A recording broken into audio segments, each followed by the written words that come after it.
Everybody, welcome back to Inside All Day Podcast presents Carnivàle Rewatch, episode 3 and 4. I am joined by my lovely panel, God's sake, and we have a new guest, Shagsworth. I know, it's Friday. Everybody can forgive me for that. No, this is Vex dressed up as the bearded lady. Yes. I don't know. Vex should be joining us shortly. I don't know. Where are you, Vexy? Where are you?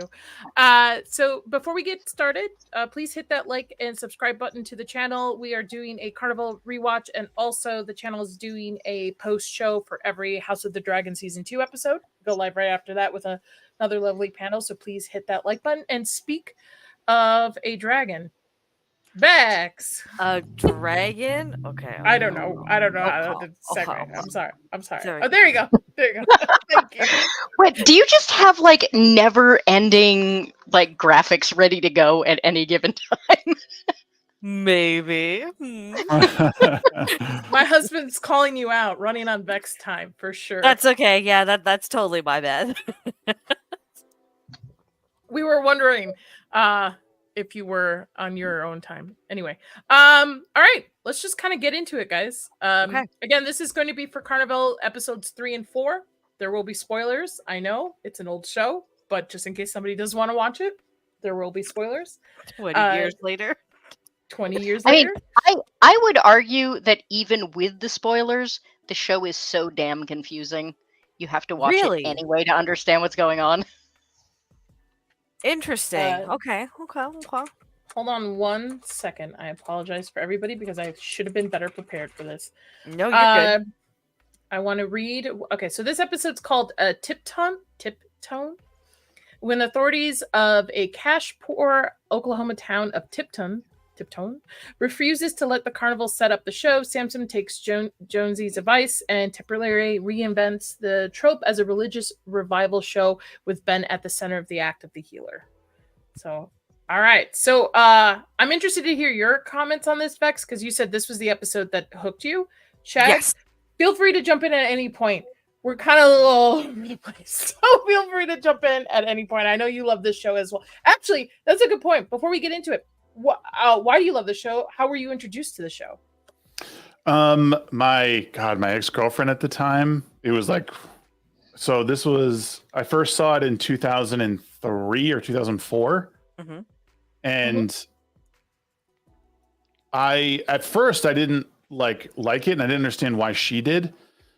But then I remember watching, I think I just watched it by myself one night, and then it just kind of clicked that this show was remarkable. And it was one of the 2 shows that got me hooked on television, like through HBO. It was this show and 6 Feet Under that got me like, okay, there's some really good TV out there. Mm-hmm. But yeah, she had a really eclectic taste. I remember back in the day, and she introduced me to this and Curb Your Enthusiasm, and I've been forever grateful since. Nice. Okay. Yeah. Well, how do you feel on the rewatch of it right now? There's some things that I like misremembered being really good. Like this show is still amazing, and I think it's a testament to what HBO is capable of. And like this is like peak HBO era, right? Like this is when Oz, 6 Feet Under, Sopranos, it was just banger after banger. Mm-hmm. It's this is wow, I forgot the question already. How do you feel about the rewatch? Oh, like, sorry, the rewatch is It's almost as good as I remember it. There's a few moments where I thought like Nick Stahl I thought was better than he was. He's not a great actor in my opinion. He has a lot of good supporting cast, but Nick Stahl is the main guy, right? Yeah, Hawkins. Yep. Okay. Yeah. Actually, I felt that way with watching these last 2 episodes too. I noticed it while every other person is a little bit more charismatic and the acting's a little bit better. It definitely blinds you to his ability of acting. Especially he's very just one face, same face. Yeah. all the time. I do get that, like, that's part of his character. It's sort of this withdrawn, disenfranchised, and like not knowing what to do with this gift, right? Or, you know, or curse, however you want to like look at it. So I do get that.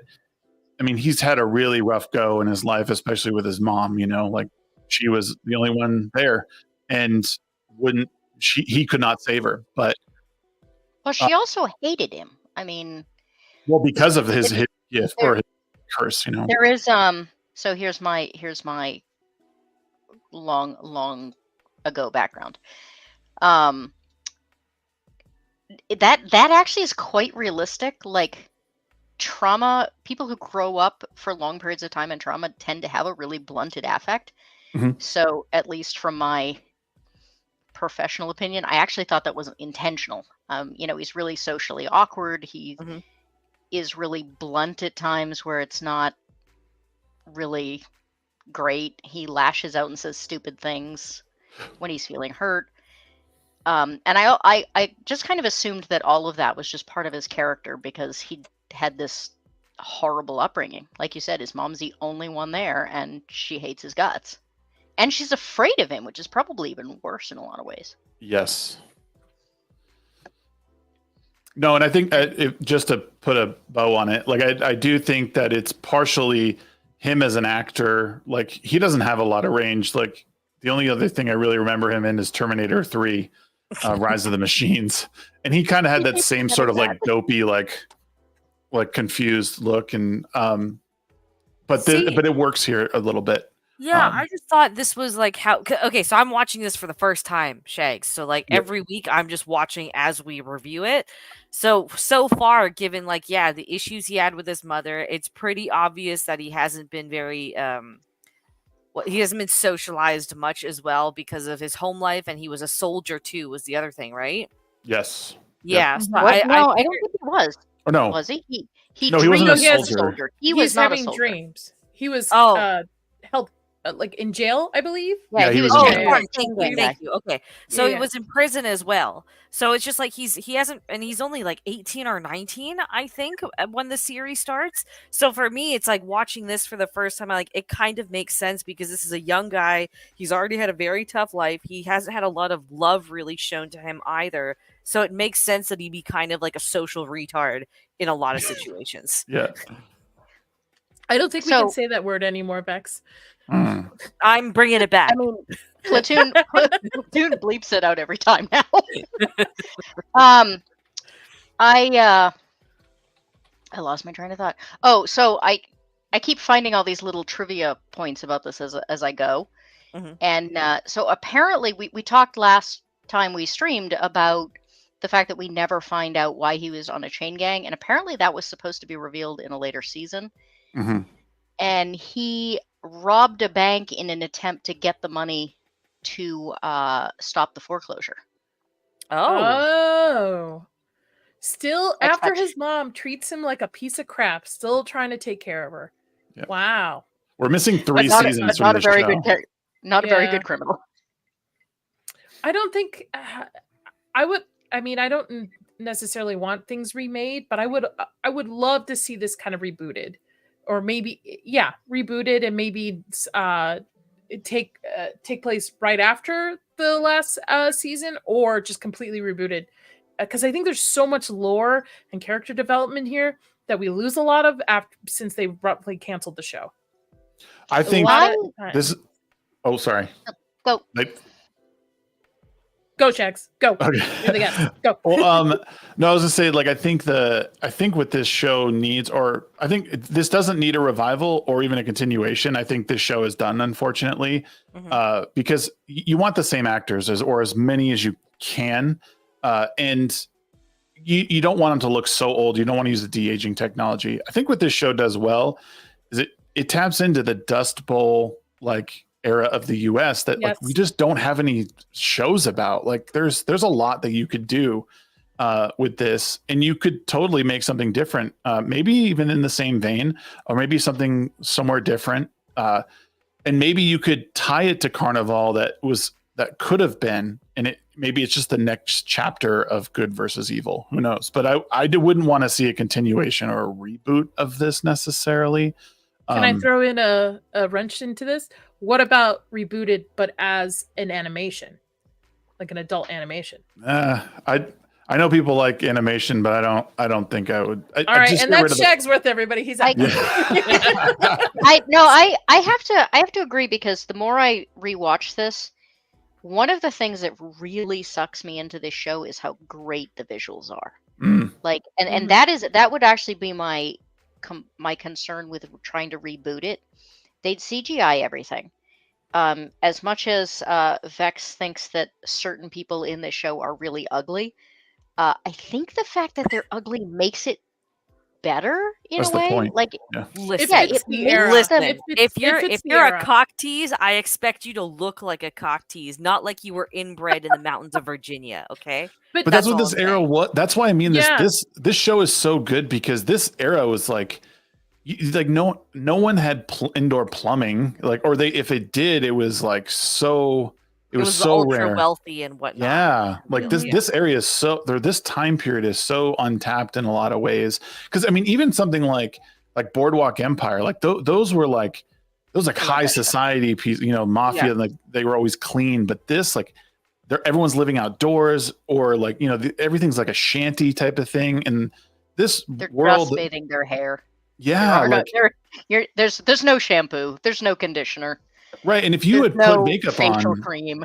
Yeah, and if you put makeup on a lot of these women, they would be beautiful. Like you would totally transform them. And even the ones who are like wearing makeup or trying to look the part, I mean, you could tell you still got to look dusty and dirty and gross, as you see kind of in episode 4. So, and the ones that do wear makeup are the prostitutes. Yeah, exactly. So, yep. This is one of my favorite era in American history, because I love the traveling carnival and the freak show that came along with this era. My dream has always been to build a haunted house based off this type of era and aesthetic to it. That would be cool. Yeah, I've got drawings somewhere of it. But all right, let's get into the episode, shall we? Yes. Shall we? So we have opening episode. We have which kind of ties into Ben's background a little bit here.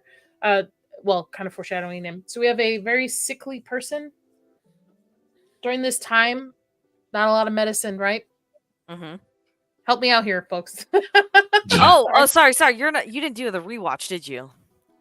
What do you mean easily accessible? Not easily accessible. Yes, thank you. Right. Not easily accessible. We have a priest, and they're carrying out a body. Back then, I can't remember what it would be, like tuberculosis. What else? Smallpox, maybe. Maybe. Probably some sort of like chest measles? or respiratory infection as well. Yes, yeah.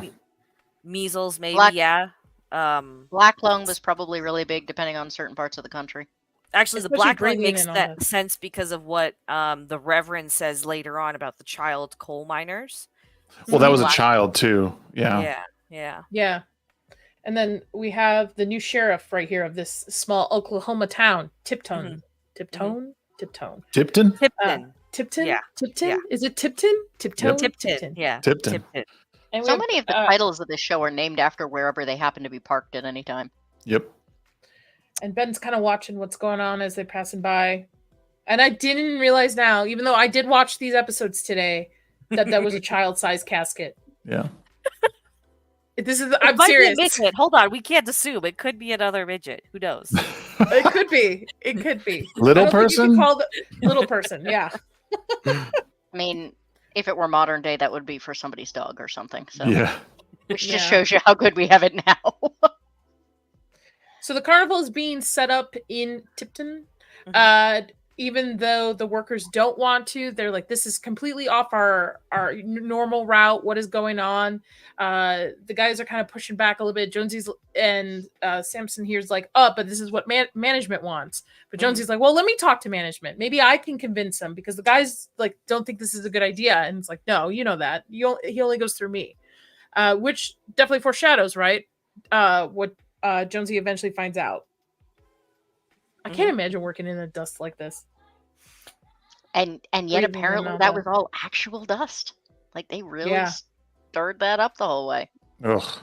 Impressive. Yet another thing they would never do nowadays, because actors would complain about working conditions.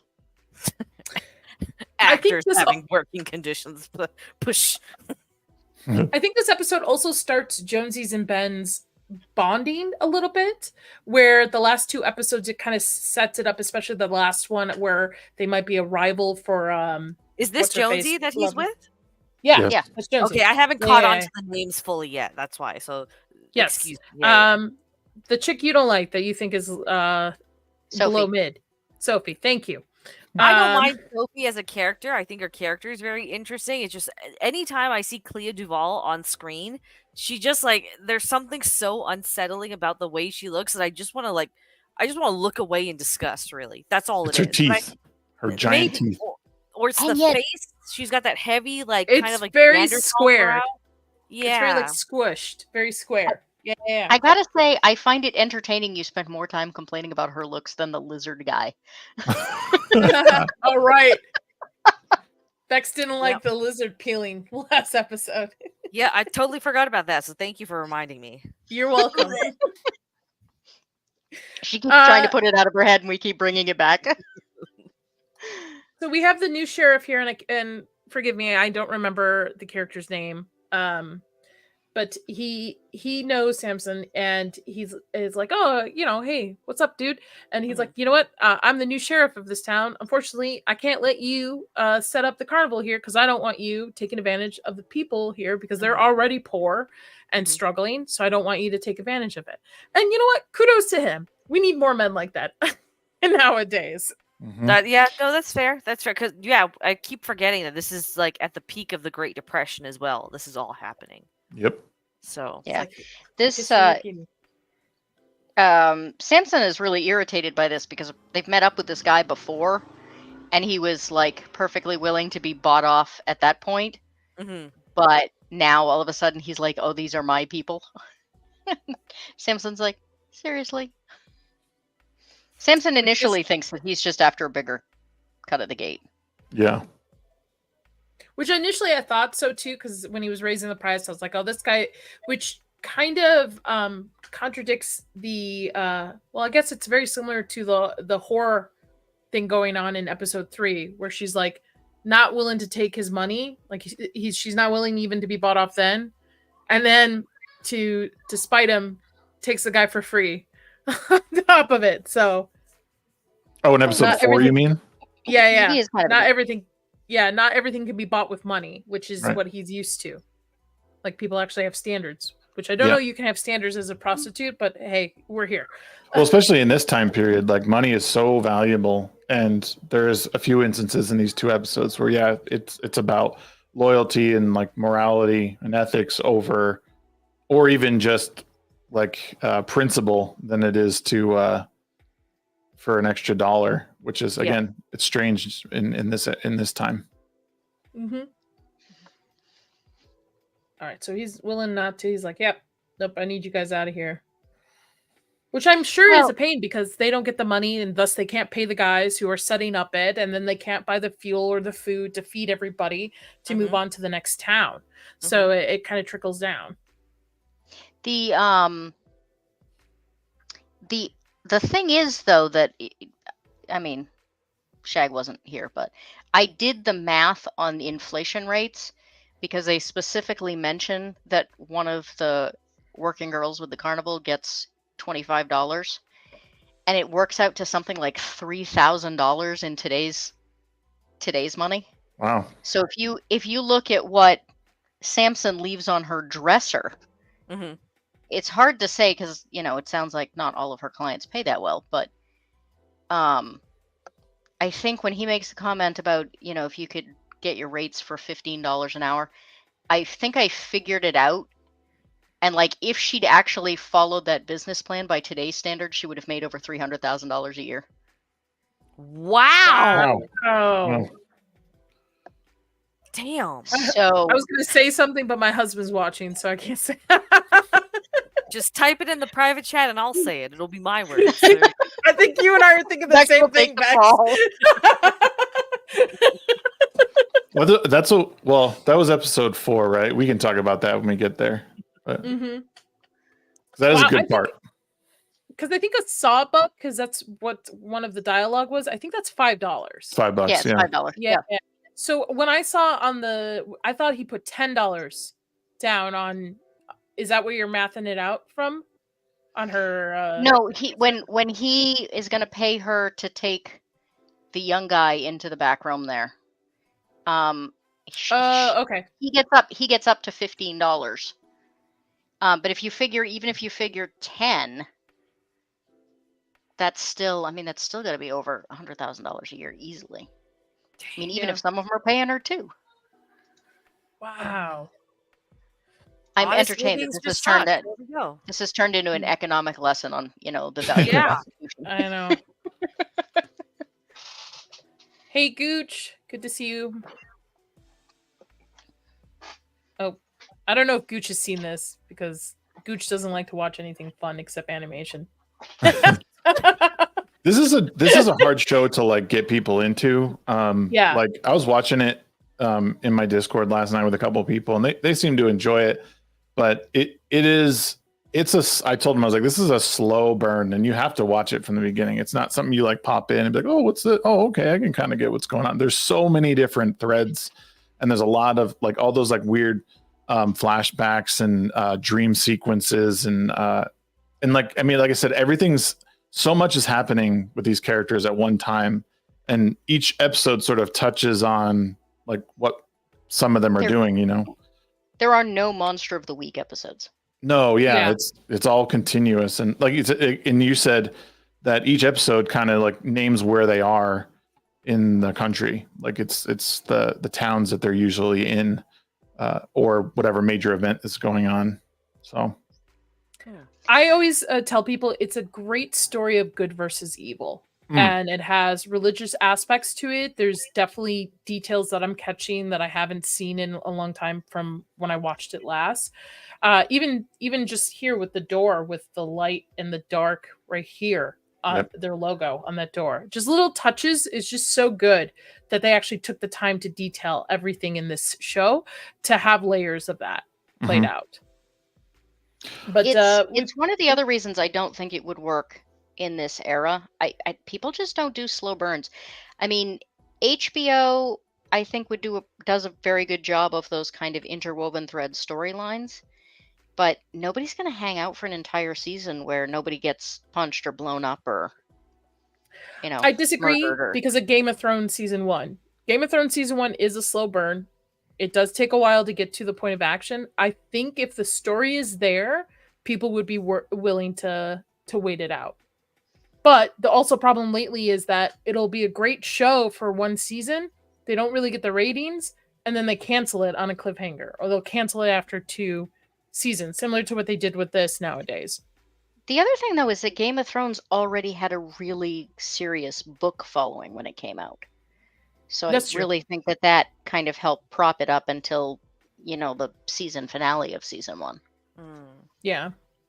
All right, so we have Jonesy and Ben. They went to go get supplies for the carnival. They are at like a little mom and pop store where they're trying to bargain for different things, like a lot of corn for like $1, which I was like, oh my God, I wish I could buy a huge thing of corn for $1. That would be great. And Ben notices Big Sky Farms, truck or car across the street.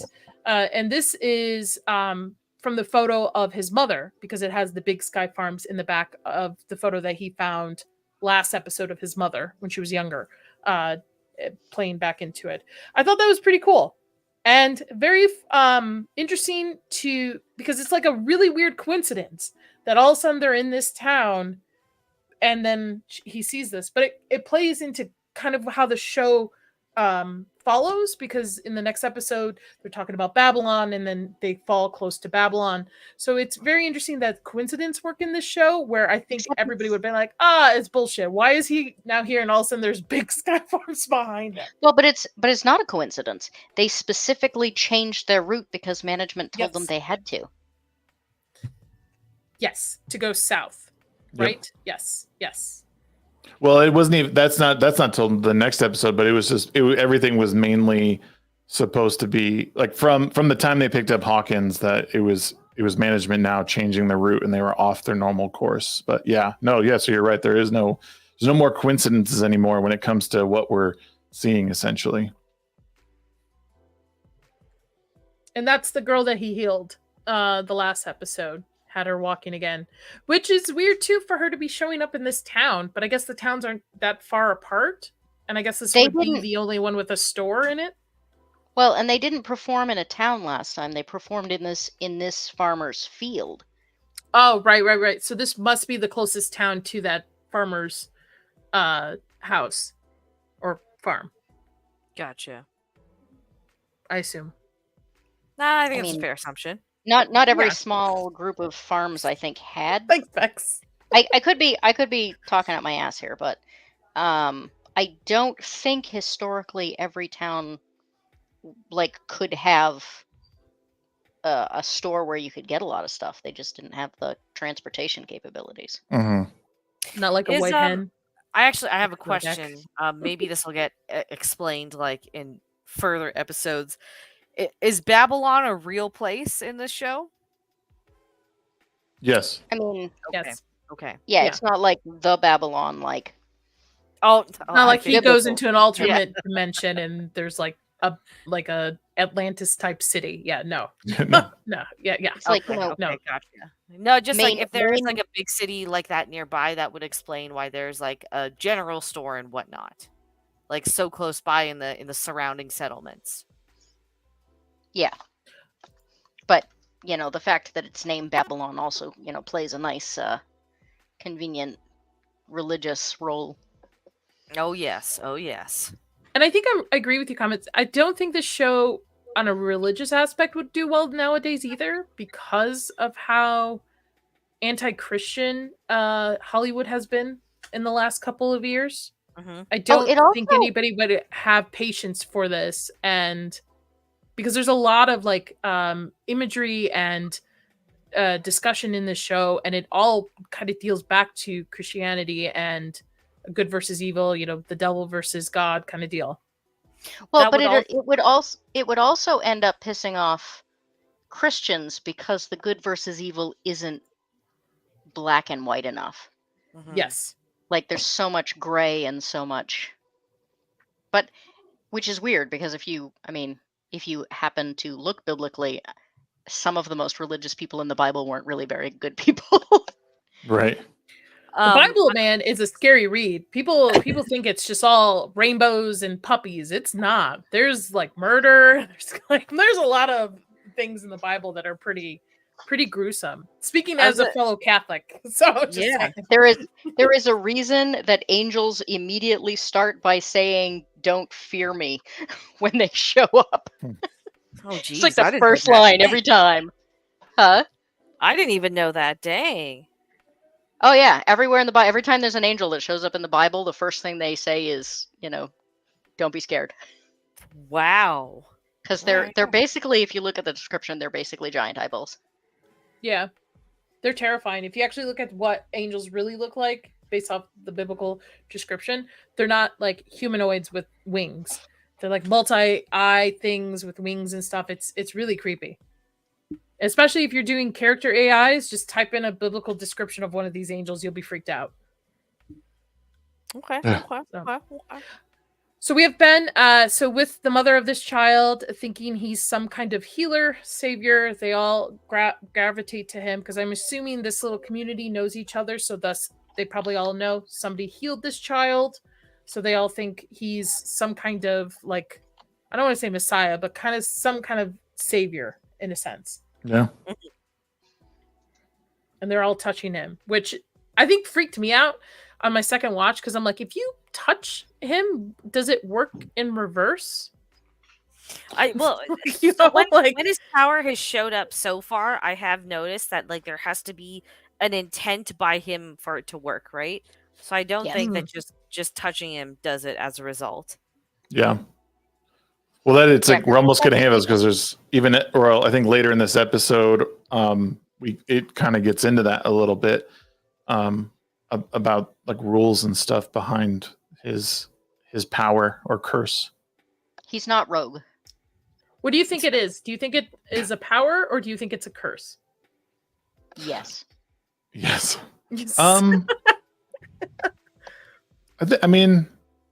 I or a gift. I would say it's a gift. I just think it's easy. It's easy to think of it as a curse when the one person in your life who you love and care for is calling you the devil and won't let you touch them and you can't save them. Like it's easy to flip it on its head, and to think that it's bad. It's easy to condition someone like that. So, but I certainly think it can be a gift, but like in this episode, he asked for like what the rules are, and he's still, like, I don't want to jump too far ahead, but he still is like kind of left without answers.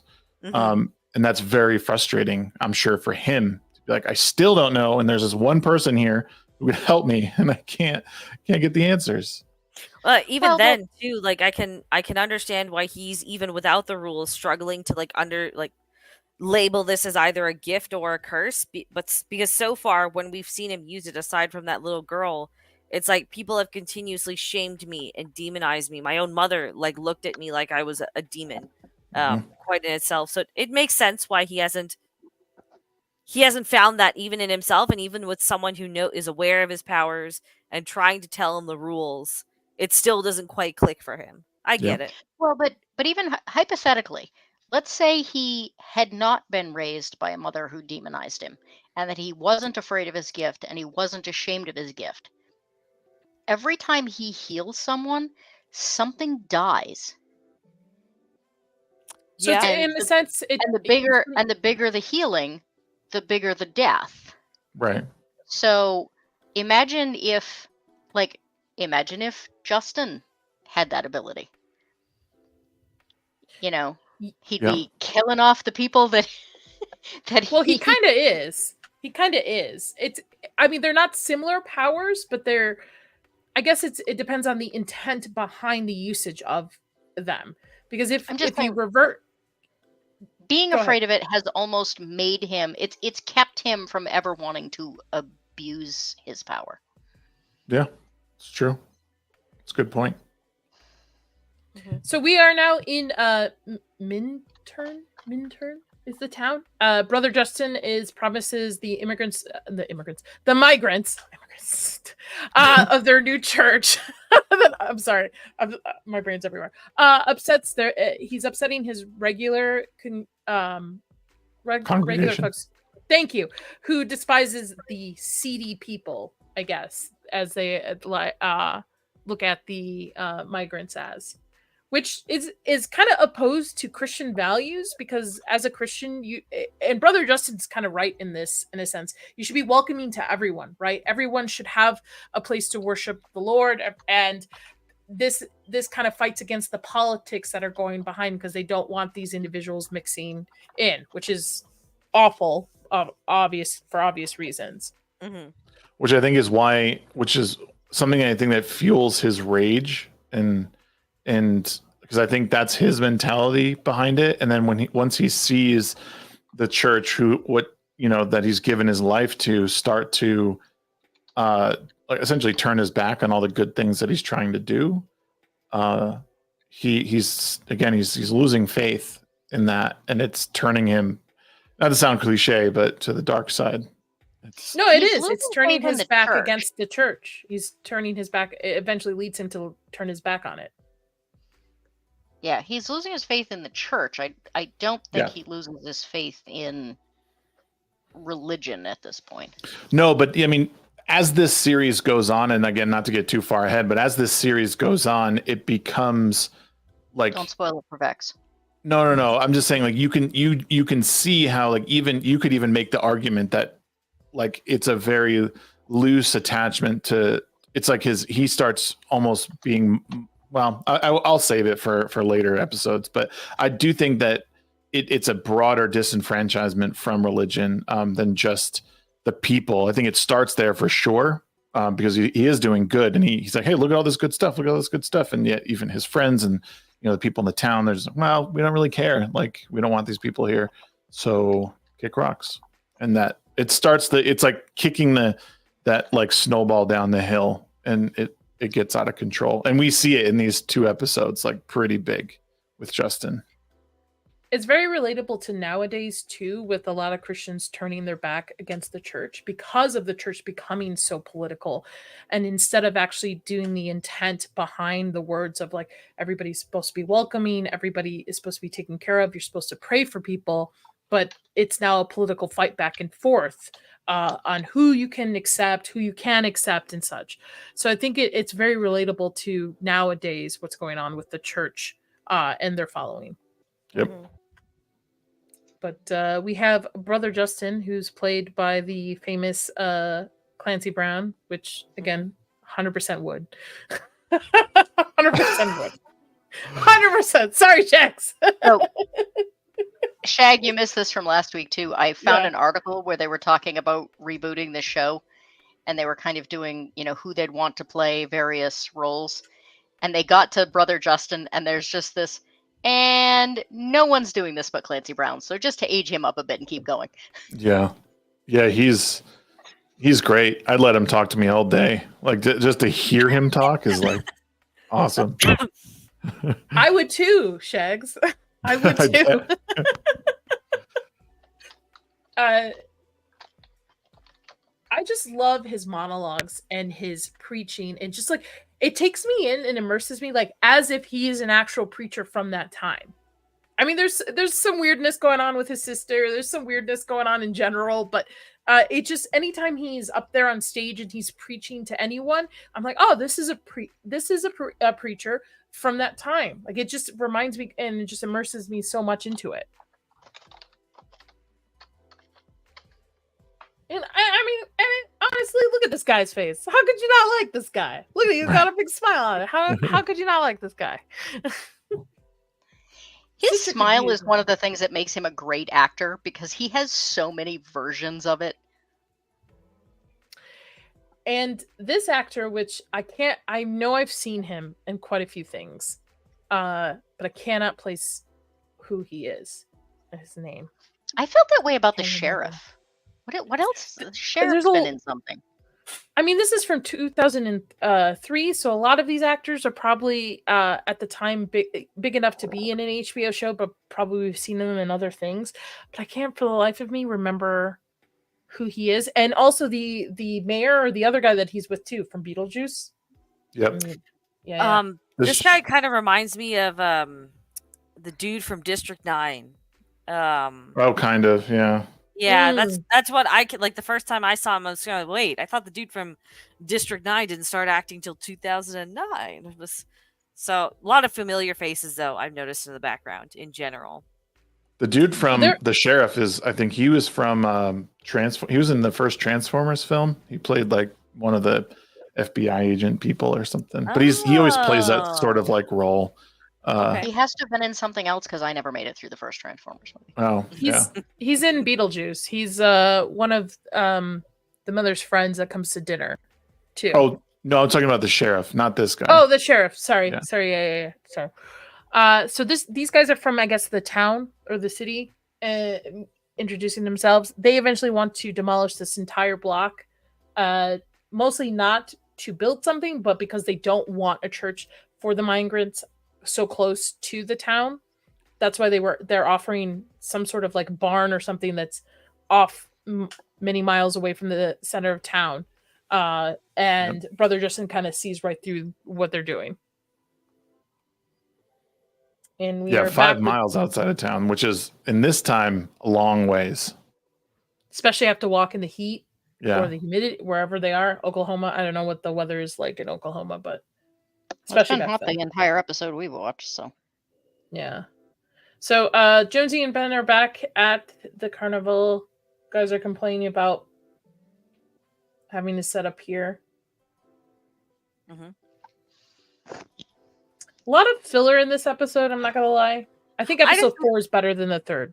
Yeah, episode 4 was definitely better once I got into it, but like episode 3, you can feel the buildup happening, which is why this was the hook episode for me. Like I was starting to genuinely feel like, oh, okay, there is a direction they're trying to go finally, and I'm starting to feel the intensity building up in the background under all these characters.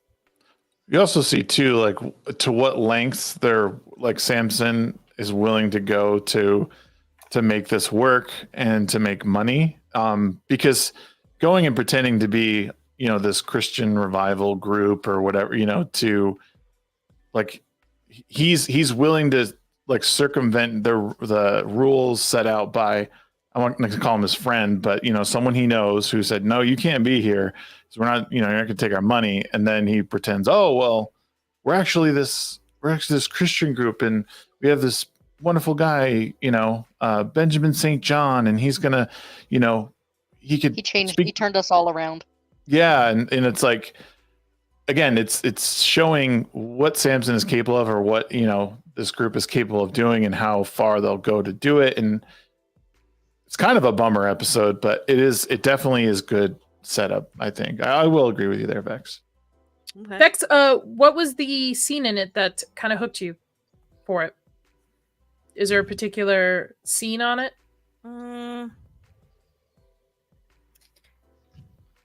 Not really. No, there wasn't a particular scene. So it was when they're dressing him up to be like the fake preacher in the tent after they set everything up.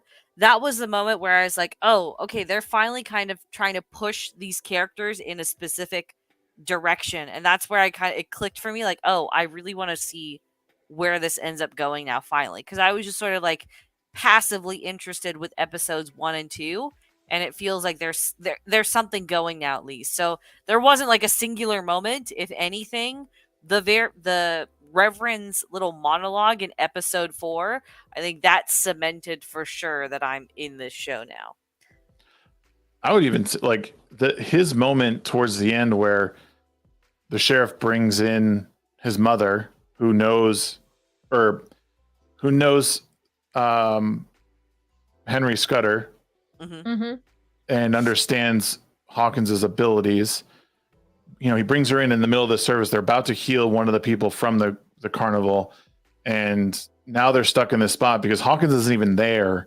And the guy's like, "Hey, that's not the preacher. What are you doing? Well, we genuinely need help." And they're trying to play it off like, "Oh, we can't do it. We can only do one a day." And at that moment, you see Hawkins come back in at right at the right moment, and then he doesn't know what his abilities will do. He doesn't know how to control them, but he's about to like reveal to the world that he can do this, like for real. Yep.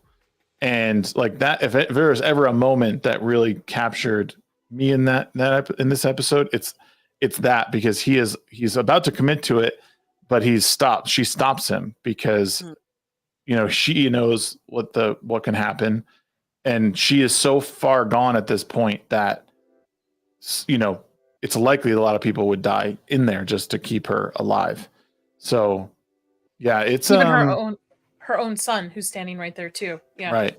So the other thing I found interesting was that why did he go through with it? I mean, he's been afraid of it all this time. He didn't even want to be up on stage. He doesn't know what his powers are going to do. Initially, I was like, well, maybe he just doesn't want to be embarrassed in front of all these people. But technically, he was at the back of the tent. He could have just turned around and walked away. But the carnival people would have paid the price. I mean, that group would have just become a mob.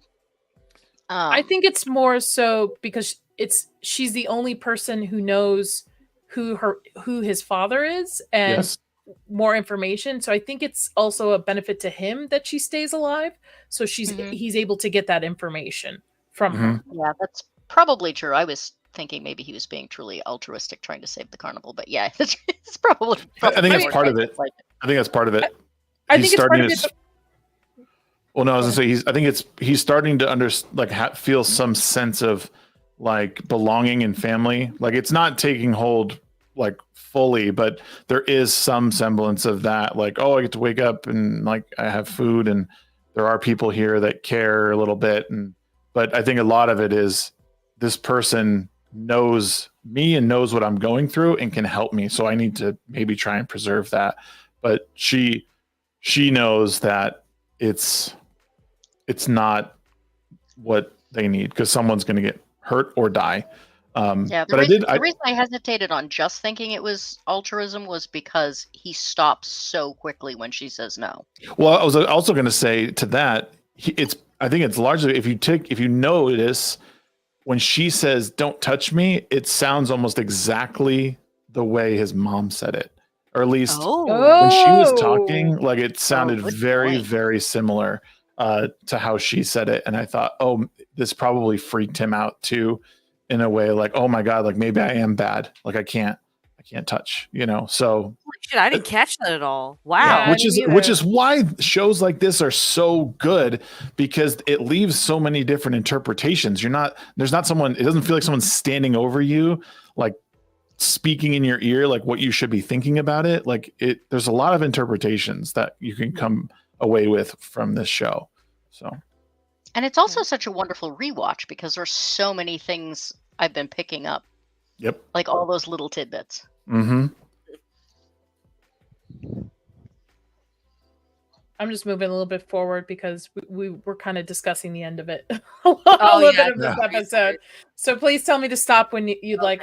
So we have the scene here where Ben's getting ready to be the fake creature. Well, before that, because the sheriff was like, "Oh, you guys can't set up your carnival here," and it's just like, "Oh, well, we're setting up a revival here now." So ha ha, and he's like, "Damn you, midget!" And then he walks away, and then it goes to the next scene. Well, it's perfect timing on the pastor too, because I think had he not been there, he could have really shut him down. But now he, played the pastor against him, because if he had if he had forced them out of town, they would have been like, "What are you doing? Like, we need this. We need some help. Like, we have this, this gift from God. You just kicked him out," and then they would have run him out of town as a sheriff. So there's like so much good happening here. Again, it's just showing what Samson's willing to do to get his nickel. Mm-hmm. I mentioned last time that one of the things I love about the show is that they don't feel the need to act like their audience are idiots. And this is one of them. They never say, "Holy crap, he looks like Scudder." Right. They just go, "What he the looks heck?" Like him. It's like seeing a ghost. And they don't say a ghost of who. They just say it's like seeing a ghost. Yep. And they just leave it for you to kind of fill in the pieces, which is how people really talk, as opposed to feeding us information every episode that we should already know. Mm-hmm. Yeah. I think it also allows people to have interpretations of everything in this show and have actual conversations instead of being fed the same. Like, "Oh, you don't know this person's supposed to be doing this? Well, let me just spell it out for you on screen." Right. And it allows you to be like, "Well, I see it at this point of view." Oh, just like your thing about the mom. Like, it's the same, her saying, "No, don't touch me." Both Bex and I are like, "What? Wait a minute. We never interpreted it that way." Right. So, yeah. All right, so Ben really doesn't want to do this, which I think plays into his character and his morals a little bit. Yeah. He just basically doesn't want to be in the part of the spotlight. He doesn't want to take advantage of these people. And eventually I think he gives in for the benefit of the carnival too, because he has to worry about those individuals as well. Yeah. One, he doesn't know, like, well, how the hell are you going to play this off? Like, he can't say to them that I have this ability. They just think that they're making something up. He hasn't told anyone about this. I mean, a few people have figured out or understand like what's going on or who he is, but like he doesn't. I can't remember his name, but they're playing an act and making him look like this. So Ben is just like, I can't really go through with this. And if somehow I get put in this situation, we're screwed and we're getting run out of here. So I think there's definitely that part of it too, which is, huge nerves. He also doesn't like conflict. Yeah. So. Yep. I like the. Oh, sorry. Go ahead. I like the choice of the background for this. Yeah. The Egyptian, like they tried to find something pseudo-religious as possible with the little crosses and stuff, and they're like, we'll just put Egypt because Jesus came from the sand people. Let's just put Egypt. He came from the sand people. well, they also. I'm a sand person. Go ahead. The other thing is that they're probably looking for something, like most of their backgrounds are probably, like if you remember from the previous episodes, they're really vibrant, but they don't want to distract attention away from the act that's going on. So it was probably also the plainest background they had. And I did want to say, so Stumpy in this whole scene here, when he does his whole thing for the dancing girls. Like, I mean, that's his shtick. That's his whole thing. He's making this up on the fly. Yeah. And he's so much better at it than he is playing a pimp. Like, Yep. he missed his calling. Well, Being and a it's funny preacher. too, like when they go, like once they get what's her face up on stage, it's like he doesn't know what to do because he's like, all right, now everyone hold hands and say Jesus, Jesus, and it's like what you wouldn't do normally, you know, like maybe everyone would bow their head in prayer or something like that, but he just like, it's like he knows what he was talking about. And then now, like once he gets to that point, like he's like loses the script, but everyone's so in tune, like they want to see this that they don't even pay it mind. It's just it's pretty funny. Poor Ben being Yeah. forced It's to the do only this. time in this show I think I like him. Yeah. Loads is one of my favorite characters too. He is maniacal, like he just has that like maniacal is not the right word. There's just something so incredibly like almost evil, but you can't help but like him a little bit. He in the D&D world, we would call him lawfully evil, Yes. where he's evil for a purpose, not just to be destructive. Right. And I love the relationship between these two characters. Yeah. Especially as we get further and further into the seasons. Yes. He was the reason I actually got into the show. I'm a big fan of The Pretender, and he played one of the main characters on The Pretender. So I'm channel flipping late at night one night, and I was like, "Oh, it's Sydney." And I just started watching the show, and I never stopped. Now, I have a question for the panel because there's this when they roll up, and this is I can't remember the character's name. It's the woman Ruby. he's obsessed with. Yes. Ruby. When he touches her, does something happen? Because I had to rewind it a couple of times and I didn't notice anything, but she reacts like she got like a surge of power, or is like the easiest way for me to explain it, or she saw She's just a good something. actor. Is that what She's just it right. is? She's She's a- just yeah, playing she's a up good to actor. it? He doesn't even know that she's the one that's there. He doesn't know what to do until she shows him her face. And then he's like, "Oh, this is a con." Yeah, Yeah. that's Like how he I goes got into it. it thinking he actually has to do it Yeah. and not Yeah. knowing what to do. Yeah, that's how I picked it up too. And if not, maybe she just jolted forward because, as you kind of alluded to the last time with episodes 1 and 2, they end up going to Bone Town together. So there you go. Maybe the I pussy do- came alive. Vex didn't realize what was going on with this relationship at all during the last two, and both Yep, of us were I like, did not "No, at all." he's- Yeah, missed Ben looking at the titties. Yeah, we got he's- some beautiful side boob, that's for sure. Yeah. Oh, we got full on boob in one scene in the early. Oh yeah. Yeah, what's funny though is like I definitely take points away like for such a small town. Like you don't know like this woman has stomach cancer. You don't know who she is. Like you don't know everyone in this town. Like come on now. That's what I was thinking too. I was like, how are they pulling this griff off? Agreed, Well, yep. but the thing is that I had that thought too, but historically it actually happened. Like there really were, hands-on healers and snake oil salesmen, and Yeah. like it actually worked. People made a living doing this. Traveler, maybe. There you go. So Oh, true. something had to be, yeah. Hmm. I also thought this was a weird scene. I understand where it plays into, but I just thought it was just. It took me out had of it forgotten for a about this. second.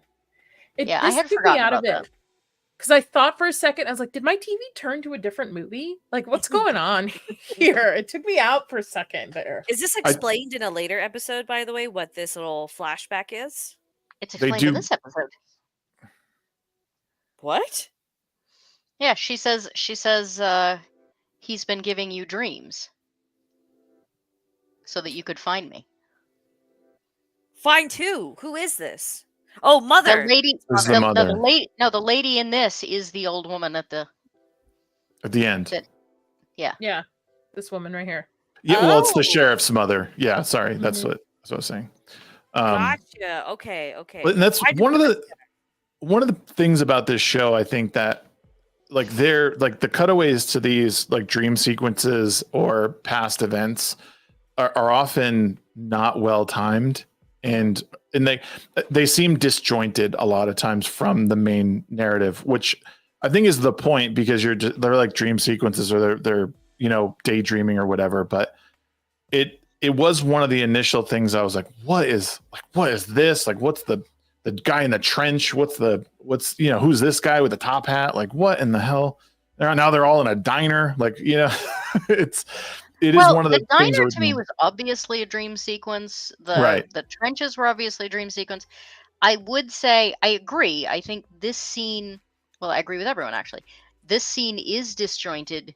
It does kind of take you out of it, but it's also pretty realistic for a dream sequence, because they do feel really real. They do feel disjointed, and you don't realize until after the fact that, oh, that was a dream. Mm-hmm. Yep. But I also think maybe a little less realism in this scene would have been a good idea. Well, I think the music was supposed to play into that, with how it was like skipping over and over again, and then it takes him out, and oh, never mind. So I did like that touch. That was pretty cool.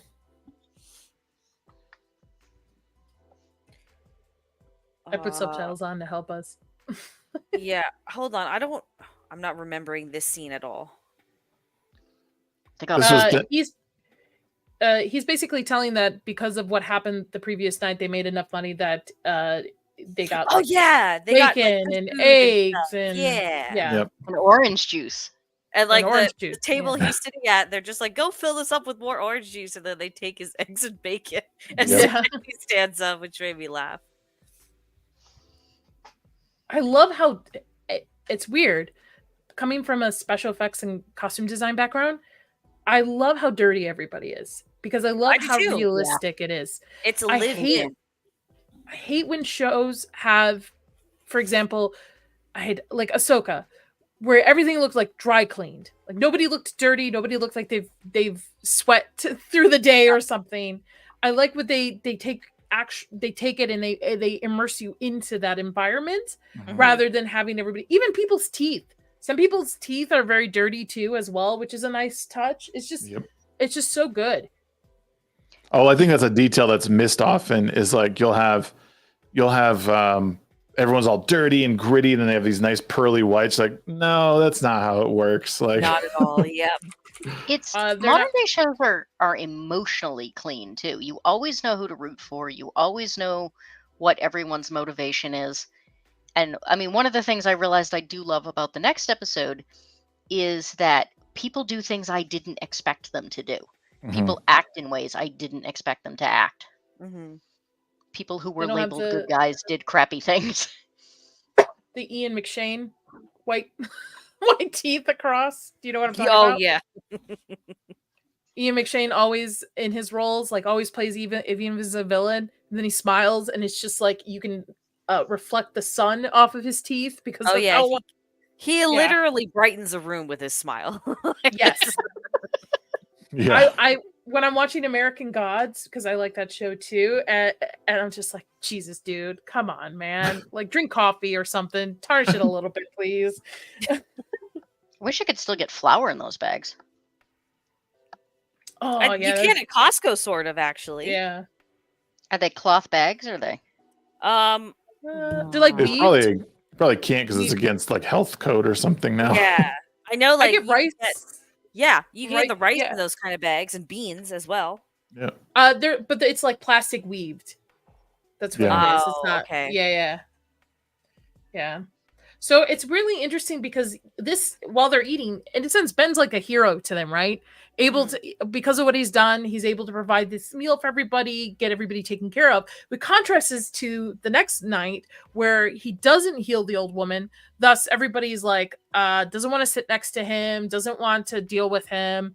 He's now on shit duty of it. So, not intended. Yeah, not intended. So he's going to look for more information about Big Sky Farm. Again, that's the related to the photo of his mother with it in the background. This guy tells him about the Donovans. Yep. Who used to own that wagon and whatnot, and then they used to own everything in town, and Then he points him to like this house that's not too far away where he might be able to find, I guess, the Mrs. old Donovan. woman. Yeah, missus Mhm. Donovan. Now, quick question as well, because I think I missed this little detail. So he has that photo of his mother. Why is it he's tracing her steps back? Is there a reason? She's standing never- in front of a truck that has the name of that farm on it. Is it just a coincidence? Like he saw that and then he's like, oh, wait a second. I recognize this from the photo. Is that it? Well, I mean, Yes, he's been but- carrying the photo. But remember earlier in the discussion of this, we were saying that management's kind of teed him up in this general direction. Mhm. So while I said it was a coincidence, it's kind of not, since they're traveling towards the south, which teed them up to kind of put him here. And the reason why he's using it, he's trying to find information about his past, because I believe he's never known who his father is. Yes. Correct. Yeah. Mm-hmm. The other thing Okay. is, keep in mind that businesses didn't have fleets of trucks like they do now. Mhm. I'm laughing at Shag's avatar. Oh, it's do you know what it is? That judge who was like got all that crap wrong with that guy's license. Anyways. Oh, even though he wasn't supposed to be. Yeah. That's great. So they're coming back for another round of revivals, and now we're back at Mr. Chin's as they're building out the church. Mr. Chin. Mhm. The ex Mr. Chin's. And this is the new church that the Reverend in episode 2 was like, listen, you're going to give me your little Mhm. Chinese whorehouse to build the church in, right? Same building? Yes. Yes. Okay. Correct. And this is where he's, in a sense, I guess threatened, where they're saying, hey, this church is turning out great, but no offense, we're going to demolish this whole block. We'll give you this building that's 5 miles outside of town for your church. And Brother Justin sees right through them. They just don't want the migrants that close to town, because back then they considered them like dirty people, I guess, in a sense. Oh, they're still dirty people. I mean, most people are dirty in this, so.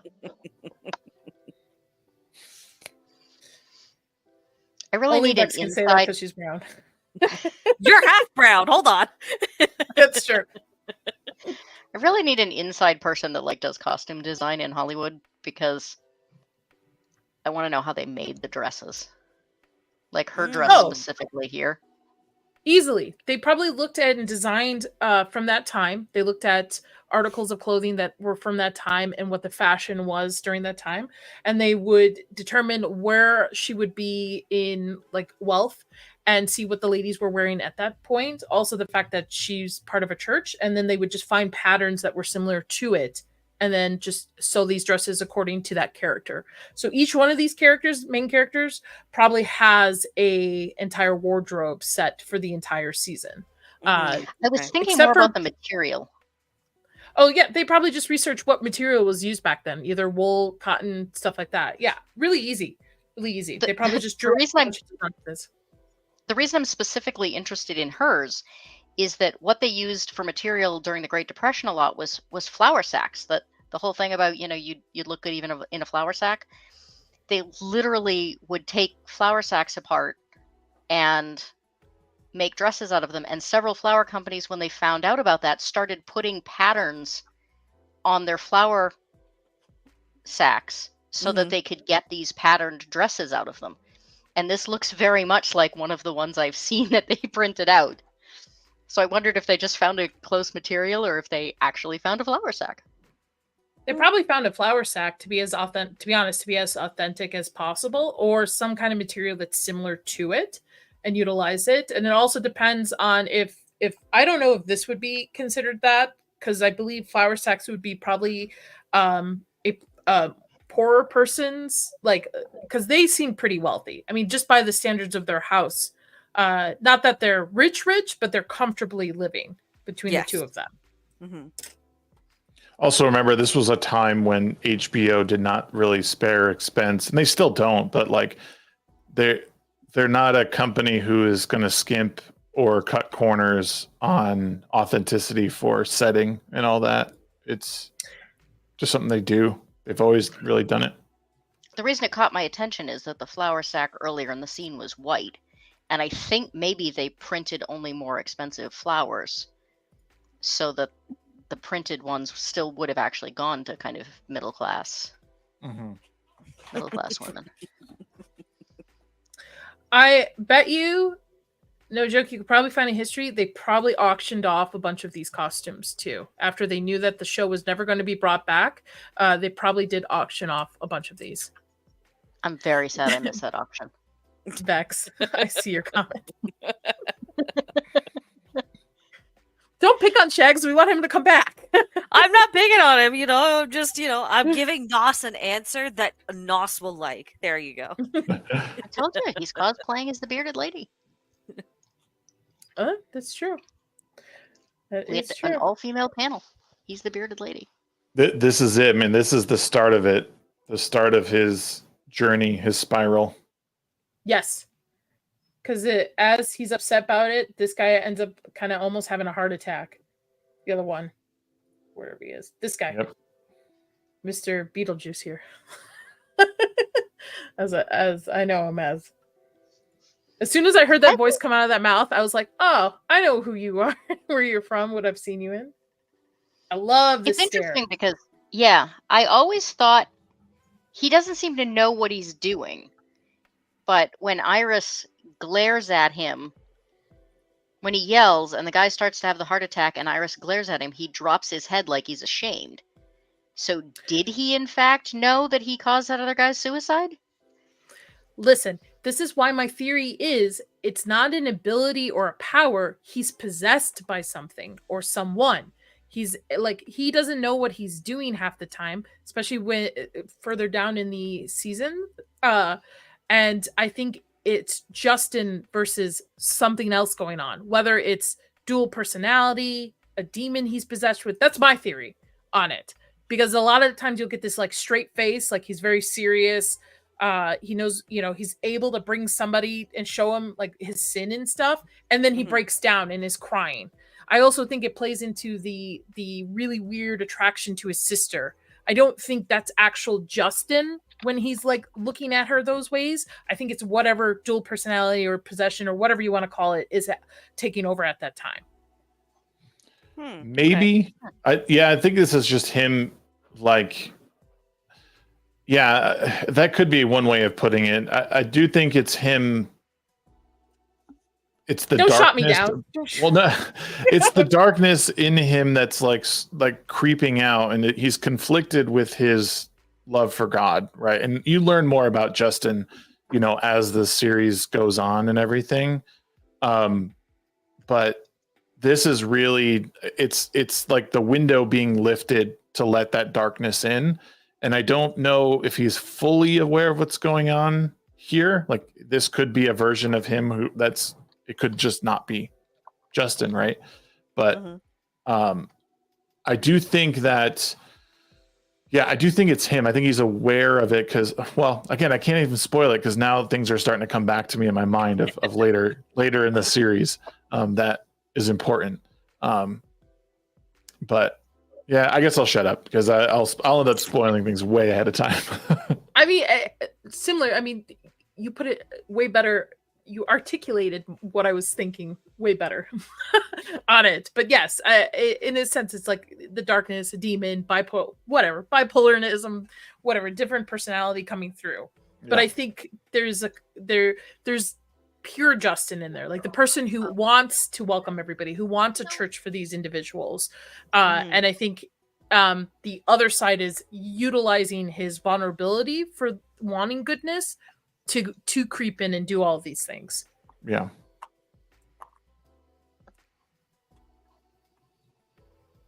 And then we're back. Yes, go ahead. Does her mother ever say a word in the show, like actually, or does she stay mute the whole time? I think she might say. Oh. Okay. I think that one walking spurt is about all she gets. Okay. No, I was just curious because like there's a very like there's very deep conversations that these two are clearly having, and I feel like especially with what goes down in the following episode, it definitely has an influence on what Sophie decides to kind of do in her spare time. That's all.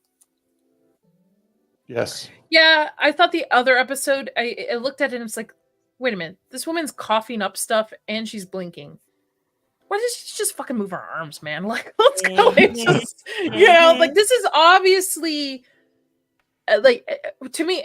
I'm not giving away anything, but if I were watching up to episode 4, I would say this woman is doing a con on her daughter. She is obviously purposely doing this to herself.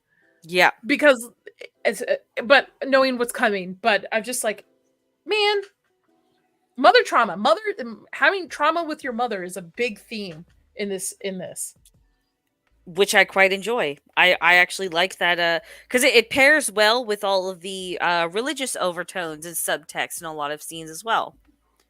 So I'm for it. I have always thought that was the worst acting role ever. Can you imagine your entire thing just to be to like lay there, slack mouth, and drool? And Sophie actually ends up almost having to play 2 roles because she has to deliver these lines in a way that makes it very obvious what the other side of the conversation is. Yep. So Ben is headed to Miss Donovan house in the tuxedo, may I add, as well. But again, back then you don't have much change of clothing. No. Going on, especially if you're dirt poor and you're sleeping on the ground. And this is the woman from that dream sequence, but older, with actually, by the way, looking at it at the time, 2003, not bad old person makeup on this woman at all. Agreed. There's a couple close-ups that I'm like, ooh, I can see that's latex, but overall I think it was pretty good. The only, like, I've noticed this even on the makeup that was on the mother in episode 1. You just see a lot of the foundation or whatever powder they're using for the color. You see it in the crinkles. You see it build up. That's the only bad flaw I've seen in the makeup so far in this show. And the nowadays wig. They would, the wig. This wig's rough. Yeah. Edge lines on it. Yeah. Nowadays they would use silicone prosthetics to get these old age. Yeah. But here he learns about the fact that I did not pick up on it and apologize. She's related to, or she was with his father, correct? Yeah, it sounds like they were dating for a time. A while. Yeah. Scudder got around. Yep. Ooh. I wonder then if it would have played in the later seasons, if there would have been other siblings. Maybe. That would have been interesting. So she knows about Scudder's gift and that he has the gift, and she's trying to tell him, like, you might not see it as a gift, but it is. But you have to, and here where he's kind of learning the rules where you give life, you have got to take something else, which played into the last episode where when he healed the girl, the farm, all the stuff died around her. And now this is where the sheriff comes back in. So I was like, what are you doing here, dude? And this is his mother, and he's kicking them out, thinking they're some sort of grifters as well. Because he knows they're from the carnival and he doesn't like the idea of, he knows what they're doing. They're grifting off the town. And I really liked this scene where they're driving, where she's trying to interrogate him of who was that? I want to know more about your past. And he's just leave me alone. It's just I don't know who you are. I've not spent that much time with you. And he's not somebody to open up to. And I love when he calls her a crazy damn bitch. I hated this scene. This scene was awful. So they acted like children. And then he's like, I'm going to go sit on the hill. And then she was like, what? And then they both sat there till it was dark. Okay, that's fair. Yeah. They're both, but both of them are immature adults in a sense. He's never really had parents to really show him the right ways. And she's had, look who raised her. Really, not really, her mother, too. So they are immature adults. They don't have an adult around to structure them to see how the real world is. So of course they're going to throw tantrums. That's how I took that. That's sort of how I saw it, which is why I found it funny when he called her a bitch, and then she's just like, okay, you're cool in my book now, kind of deal. Yeah. Well, I the get other it. thing is that, her mother, she's forced to be an adult in some ways because her mother can't care for herself. Mhm. But she also never gets to be separate from her mother. Like Yes. finding her own identity is next to impossible when your mother lives in your head. She has no semblance of privacy whatsoever. And you see a lot of that in the next episode, which was a little weird. I don't know if I would have wanted my mom in my head after I came back from a booty call. I'm like, okay, that's weird. Mom was in her head anyways. That was weird. That entire scene was really weird when we get there. Okay. So Samson's like, Ben's not around, obviously. He's with Sophie, and now they're trying to fill in somebody else because they want to make that money. And now dark, where I can understand where you're mean checks. I'm like, if I was her, I would have driven off by now. It's like, okay, you don't want to go, or he should have just started walking in that direction instead. They're just pouting, sitting there. Yep. It is entertaining that what turns her opinion of him around is being called a damn bitch, though. Well, she also has a thing for him a little bit. There's an attraction there that's not reciprocated the other way. Yeah. So this was negging, is what you're telling me. Yeah. Damn that chin on her. Jesus. Like, you know how everyone's just like, oh, they're making all the women in games men, and then you just show them a picture of Clea DuVall and just like, they've always looked like men. Look at this woman. She's like, I find she plays the same character more or less in everything she's in, and I just don't get the hype for Clea DuVall. That's all. Shags is right, though. If you find pictures of her with a lot of makeup on, nope, doesn't save her in my opinion. Really? I think she looks much better than in this show. Nope, she doesn't look it. Again, every time I see her, I just want to look away in disgust. So we are up to the finale of this episode where the sheriff is bringing his dying mother. He wants her to be healed. This is where it makes the carnival people nervous because Ben's not around. And also, they don't think Ben actually has this ability either. So they're kind of SOL, out of luck. And so Ben shows up and he wants to go heal her, but she tells him no. Because, again, what we were saying earlier, she understands the weight of his gift or ability. And with her son standing right there, as a mother, this is actually, weirdly enough, so far, our most positive view of motherhood in this show. Of a mother, like, maybe not wanting to sacrifice having her health and youth back at the expense of her son and the others around her. So I would say this is almost, the most positive motherhood view going on here. I'm going to have to agree. I didn't see this as a motherhood moment. I just saw this as a woman that actually understands who Ben is, and she's not going to let him have to deal with the consequences of his gift/curse, especially in public. So I saw it less as a mother thing and more of just like, here's a person that actually has a bit of a moral compass compared to everyone else. Well, she's also, she's not a young woman. And everybody's got to go sometime. Not me. I'm going to live till 120, so. Does she really want to, live for another 20 years, catch a different disease, and have to go through this all over again? So because he didn't heal her, or their trick worked out, he is now basically the last on the totem pole. He's no longer going to be on stage. Even if that, he's going to be shoveling shit. Nobody wants to sit near him. Nobody wants to hang out with him. Even though he was in the right. I mean, he even said, he's like, you all heard her. She doesn't want to be healed. I'm not going to heal somebody that's not going to want to be healed. Yeah. Is it... Okay, so I guess this is one of those different interpretation things. The way I got it wasn't that he didn't heal her. It was that if she hadn't... They don't believe he can do it. So if she hadn't said no, and then he couldn't do it, they might have been able to find a way to BS their way out. But the minute he says, oh, no, I can do this, and then doesn't do it, they're screwed. So from their perspective, he basically put all their asses on the line. I thought that was the reason that. Are you saying they're like the town, or they're the carnival, or the carnival? The carnival. Like, Yeah. he really, if they believe he can't do it, like, he really took a risk saying, oh, no, I'm here. I can do this.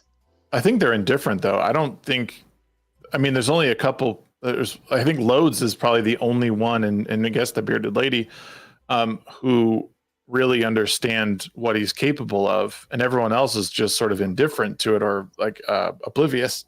So they just don't want the whole thing shut down and them to like lose out on everything. And then, you know what I mean? And then he's conflicted because he's like, oh, see, she said, but now it's like, well, you didn't even try. You didn't even try to save the woman. You're making excuses for not to. So they kind of look like a fraud anyway. So I think he was damned if he did and damned if he didn't, because someone's gonna get hurt, or he was gonna expose himself, or so. See, I thought it was more Samson thought he was getting too big ahead and, you know, jumping too into the con. No, I didn't get that at all. No. Yeah, I didn't either.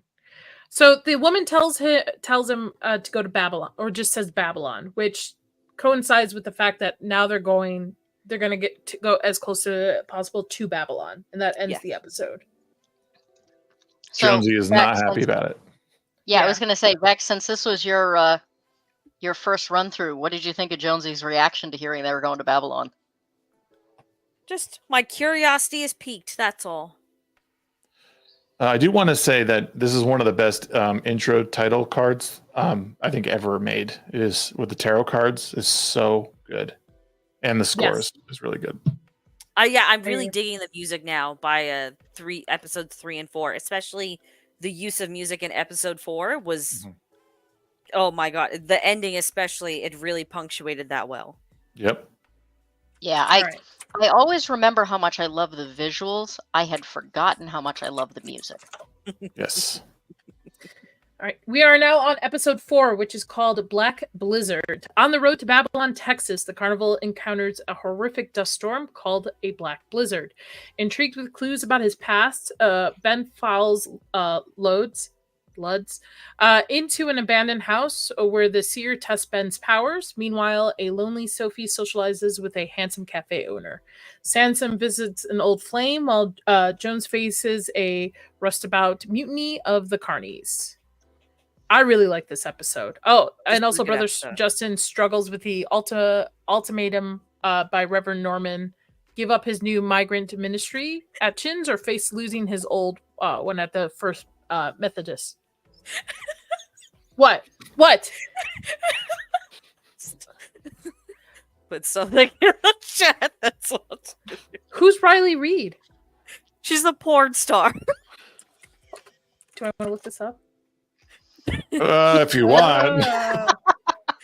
You've probably seen a picture of her. I know which. Yeah. Okay. Yeah, because she's left porn now and she's very outspoken against it. But yeah. You go, girl. Got your bag, and then you shouldn't do this. Right. I mean, the whore in this episode by inflammation made a lot. It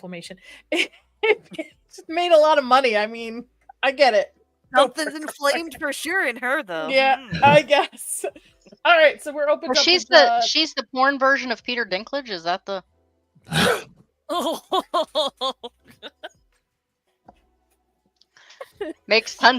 Becomes hugely famous being, the little person for House of Dragon, and then it was like, oh, nobody should ever hire little people anymore. Yeah. Pulled up the ladder right behind him. He's like, what an idiot. Yeah. I like this scene of the twins here because I was watching and I was like, man, wish I could be that flexible. And then my husband goes, well, you don't have an extra leg, 2 legs to kind of hold you. Why are you doing this stuff? Two arms and legs. Yeah. This is easy to do with 2 legs, by the way. It's not hard to do a back bend. Even I can do it. Not when you've had a fractured spine. Fair enough. One of the things they talked about in things that were supposed to happen going forward is in the scene where they're burying his mother in the first episode, and they're focusing in on important characters. They focus in on these two, and they focus in on Lizard Guy. Mm-hmm. both of those were supposed to be really important characters, and they literally said, "Yeah, we just kept forgetting to write them in." So we just put it off until the next episode and put it off until the next episode and put it off until the next episode. And then we just cut them because it never went anywhere. This guy's seeing Green Fairy right now. The opening with the conjoined twins doing the backflip or whatever, is that meant to be symbolic of anything? Because I'm just thinking we hear the word Babylon. They really do play the whole. There's a whole additional plot with the Reverend and him, being kind of forced out of the church and out of the town. So I looked at this, I'm like, oh, this it's like a two-headed serpent kind of thing, and they almost look as though they're trying to allure to someone or like seduce someone with the way they move, even if they are conjoined. So I took it as like, well, it's sort of the juxtaposition in that there's so much like chaos happening, and then like there's like this serenity and like these moments of calm and love and that we just don't appreciate sometimes. And even in a place like this, it's just filled with dust and grime, and like it's just a nice calm, serene moment. That's kind of how I interpreted it. I don't know. Okay. That's the art. They did say that when they didn't intend to cut them, they just kept putting in scenes so people wouldn't forget they existed, basically. Yeah. I'm sorry. I got distracted. I see sad news. Martin Muehl. Look at that Riley Reid scenes. No. Martin Muehl, the actor from Clue, Roseanne, Arrested Development, he died, age 80. They announced. Oh. Wait, which one from Arrested Development? Martin Muehl. He plays the guy that's the disguised detective who always like pops up randomly. Oh, right. Yeah, he's also in Roseanne. Here, I put it in our private chat. Sorry. Anyway, back to the show. Apologies, my brain's everywhere today. Okay. I didn't take this as anything but just showing these characters, but I can kind of see where you're coming from, Bex.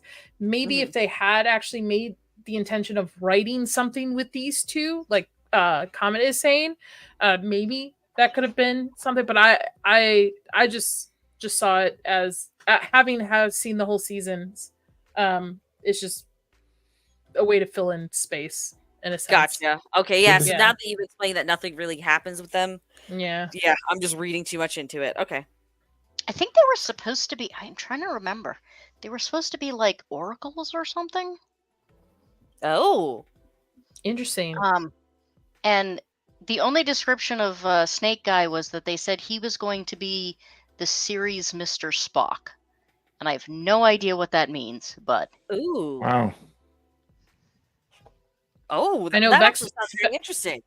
I was going to say, if they do remake this, I hope they figure out a way to make that work. More episodes of him peeling his skin. Fucking disgusting. My God. All right. And this is where Sophie's telling him, like, hey, she's discussing the dress that she's going to wear. Mm-hmm. Mom's like, it's always been ugly. She's like, stop it. Mom, let me just think about boning married men, please. Yeah, let me get out of here. Samson, well, I mean, she does say that she does this every time, and she never lets it go too far. So yes, the impression I got was that she's just a cock tease, and that she flirts with him, gets him worked up, and then leaves when she's not. Okay, I missed that little bit of dialogue then, because I had to pause this episode about 4 times because my cats were bugging me. So it's a real quick kind of throwaway line, but the impression is that she doesn't intend to sleep with him. I mean, I kind of saw it coming, like, because she's practicing the lines. She willingly kind of stays there. And then as soon as the lights cut later on, I was like, oh, they are definitely boning 100% now. Yep. Here the carnival folk are describing Babylon, that they hang carny people pretty much, or rousties. And then carny's like a foot, like playing telephone, telling a story, and then it's told a different way, and then somebody believes it a different way. But I just got the sense that like Babylon's not a good place for carny people to be at. Agreed. Yeah, I got that too.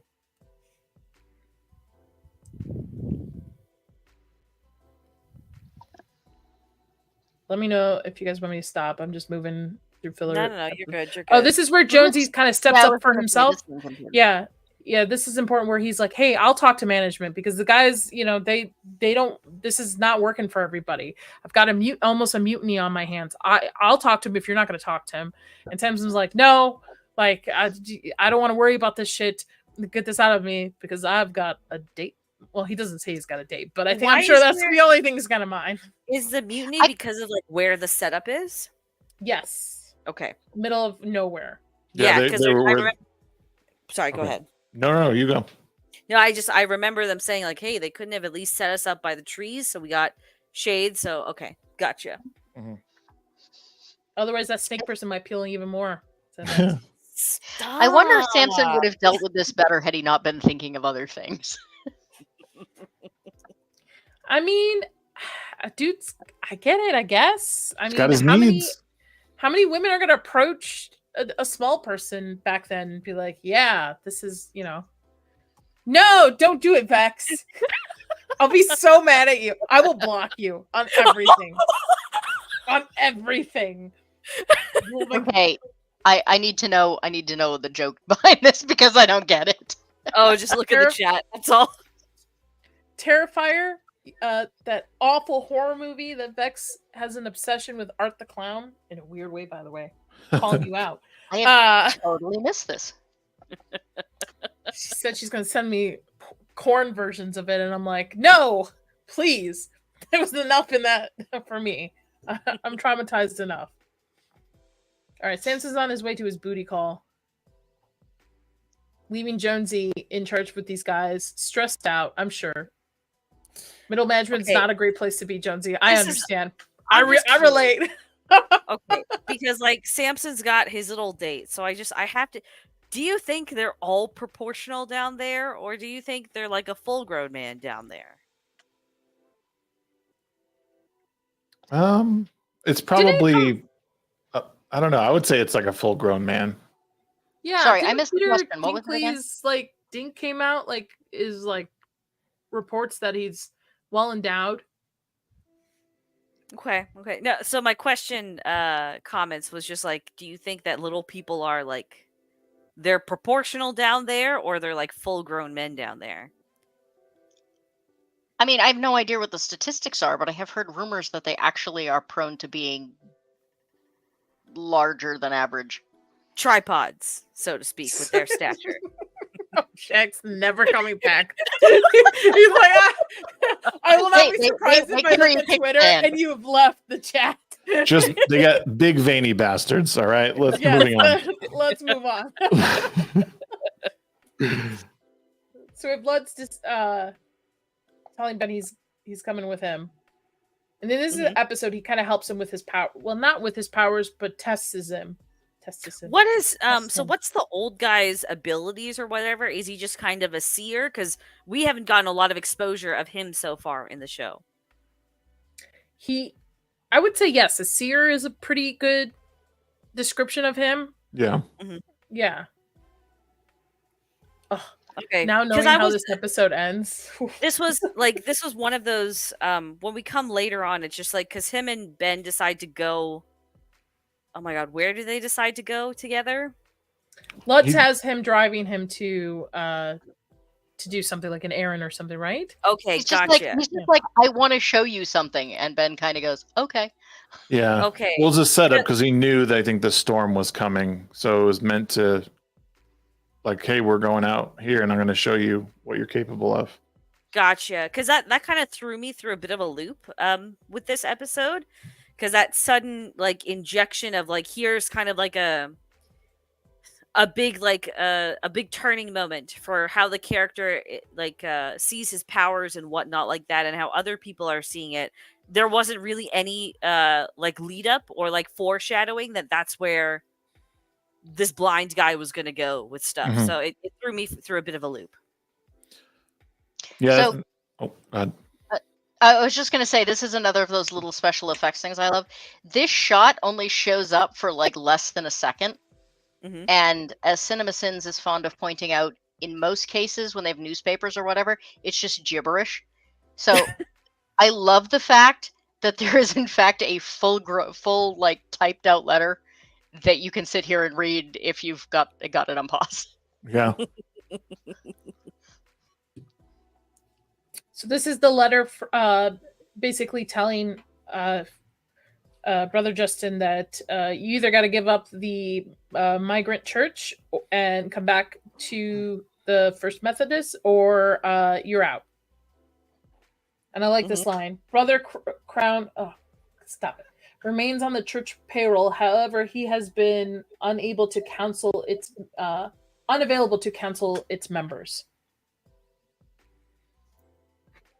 Yeah, it's like, again, a little disenfranchised by the church. He's dedicated his life and basically saying, hey, I can't follow the what I've seen. And he even says here, like, I've basically spoken with God, like he's shown me something. And then he's just like, Norman's like, what are you talking about? Like, it's like he doesn't believe him. You're supposed to be the one who believes me. And he's telling him, like, I haven't neglected my congregation. This is what I'm supposed to be doing. This is the way Christians are supposed to. We're supposed to be helping people, bringing them to God, not just throwing them away just because you don't like the type of person they are. Yep. It's interesting, the entitlement of the middle class people that are like, we want more of our priest's attention now that he's paying attention to someone else. That dress is awful. I'm just sorry. It's very probably old a flower sack dress. Yeah. I mean, her mother never. It's not like her mother ever taught her to sew. That's true. Or how to dress, for that matter. I mean, she did tell her it was ugly.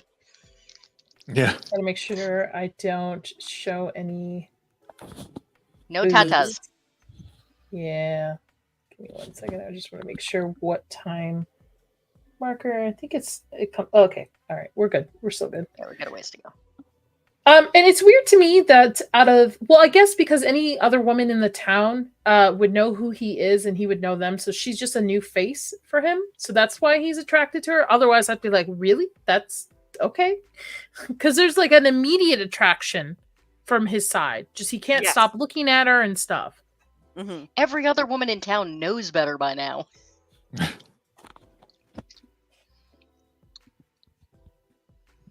He invites her in. Harlan Stahl.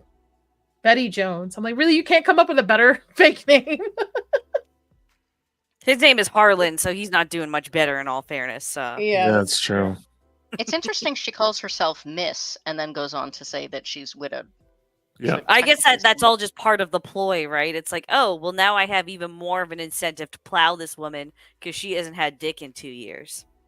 Well, but I think it's one of those, it's a fun little inconsistency that like in her story, that if you're like guys in this situation might have like one track mind and like not come up with it, but someone who's really paying attention to the language, be like, oh, she just called herself Miss, but wait, she says she's married. So it's like the inability to keep the story straight, and it's Gotcha. kind of a nice little touch that's why I think like, that's why these shows are really well written, because you don't have that sort of like subtlety in writing nowadays.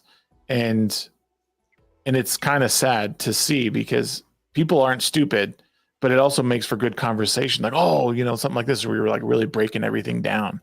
And you don't necessarily notice it while you're watching it, but again, still a nice touch. It's the reason people stand in front of modern art or even any piece of art for an hour, because they're like, oh, what did I miss this time? I see this now. I see this stroke and this color and how it's all working together.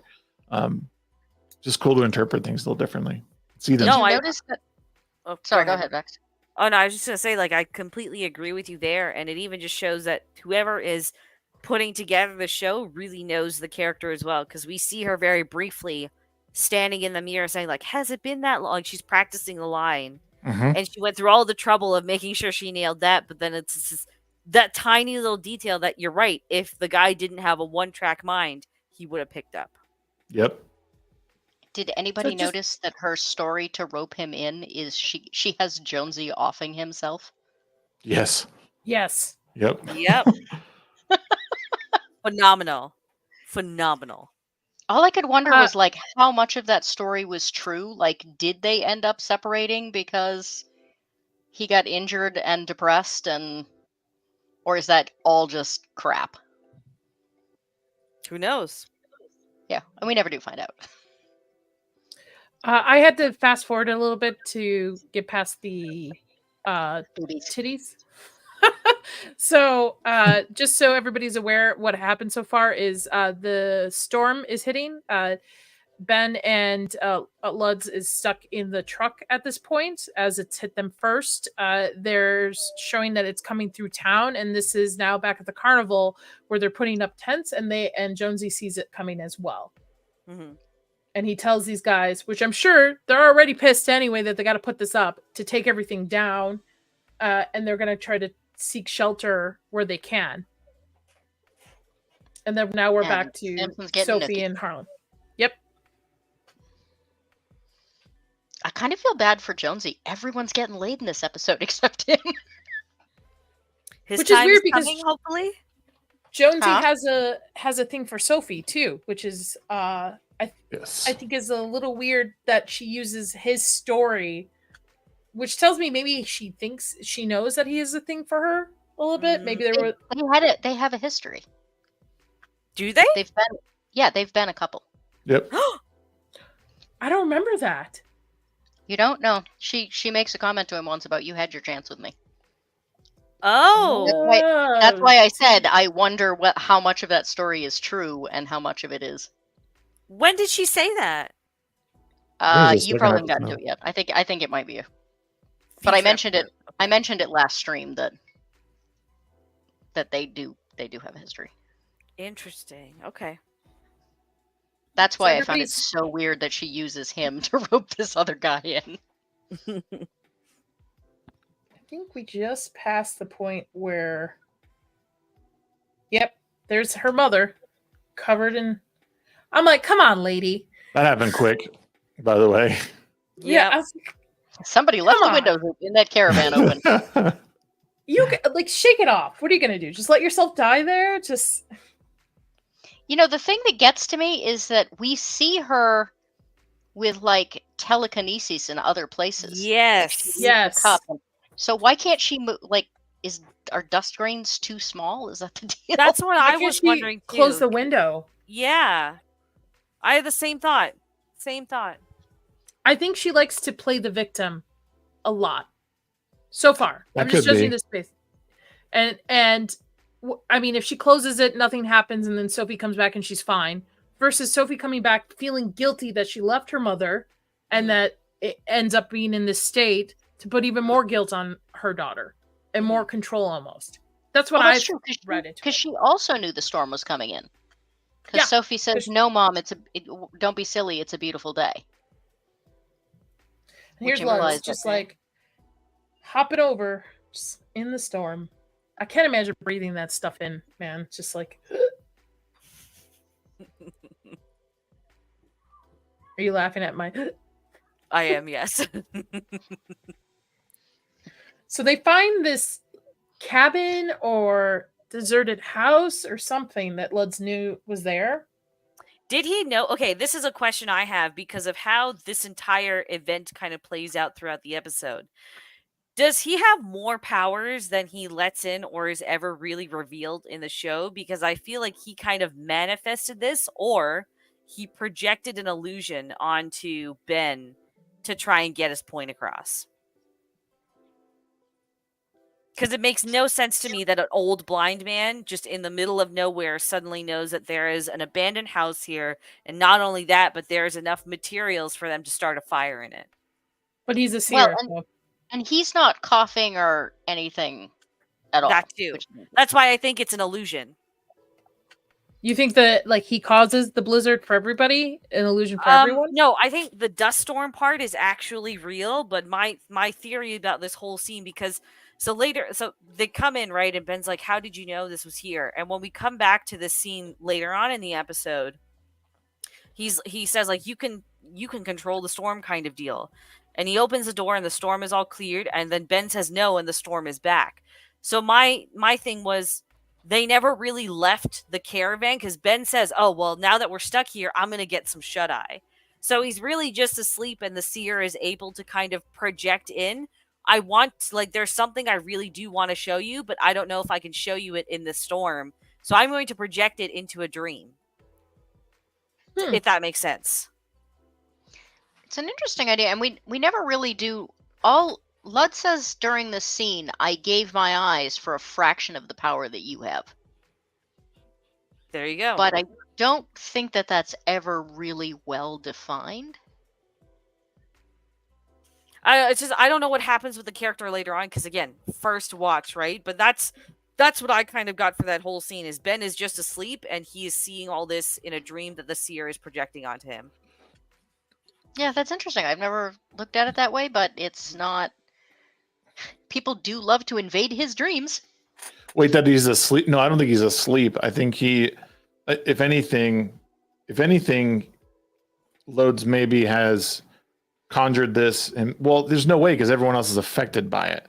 No. So what I mean is the sandstorm is real. That's not the issue, right? It's that when the sandstorm hits, they're on their way, and because they can't see anymore, they're just kind of stalled in an open area. And while they're sitting in the car, Ben's just like, oh, since we're stuck, I'm going to get some shut-eye. And then all of a sudden, he seems to wake up, still in the midst of the storm, and he sees the old man walking off in the distance. Oh. So Ben is still asleep in the car the whole time, but Loads has the ability, as a seer, to kind of make his victims, for lack of a better word, see what he wants them to see. She's saying the cabin is a hallucination, not the storm. Yes. Right. No, I get you there. It would also, I guess that would make sense in that, like, because he stops, well, he says you stopped the storm, and then he's like, bullshit, and then the whole thing starts up again. Exactly. It makes no sense whatsoever. Yeah, it very well could be. But it certainly, he was definitely trying to show him something, like he knows the kid has the power to change things. Mm-hmm. Obviously not a storm like that, but yeah, no, that makes sense. I could get behind that. So we're back to this hussy. Tell us what you really think. I've never liked her as a character. I'm Vex, no offense, she doesn't get any better. In my opinion. I've really never liked her as a character. So the lights go out with Mr. Diner, so we know what's happening later. So we're back at I did not grab her name, but the woman that the whore. Okay, we'll just go with the whore. Back at her house with Samson and I think this is Stumpy. I believe this character's name. Not sure. I thought Stumpy was the pimp. Maybe I'm wrong. Oh, Stumpy's the pimp. Sorry, I forgot. Anyway, they're riding out the storm here because obviously they can't go anywhere if there's a big storm outside, and I think this is a very interesting dynamic here where this guy goes, I got $1. And Samson's like, $1, thinking like this woman will not do anything just for $1. Mm-hmm. And then she's like, yeah, okay, sure. And takes him upstairs.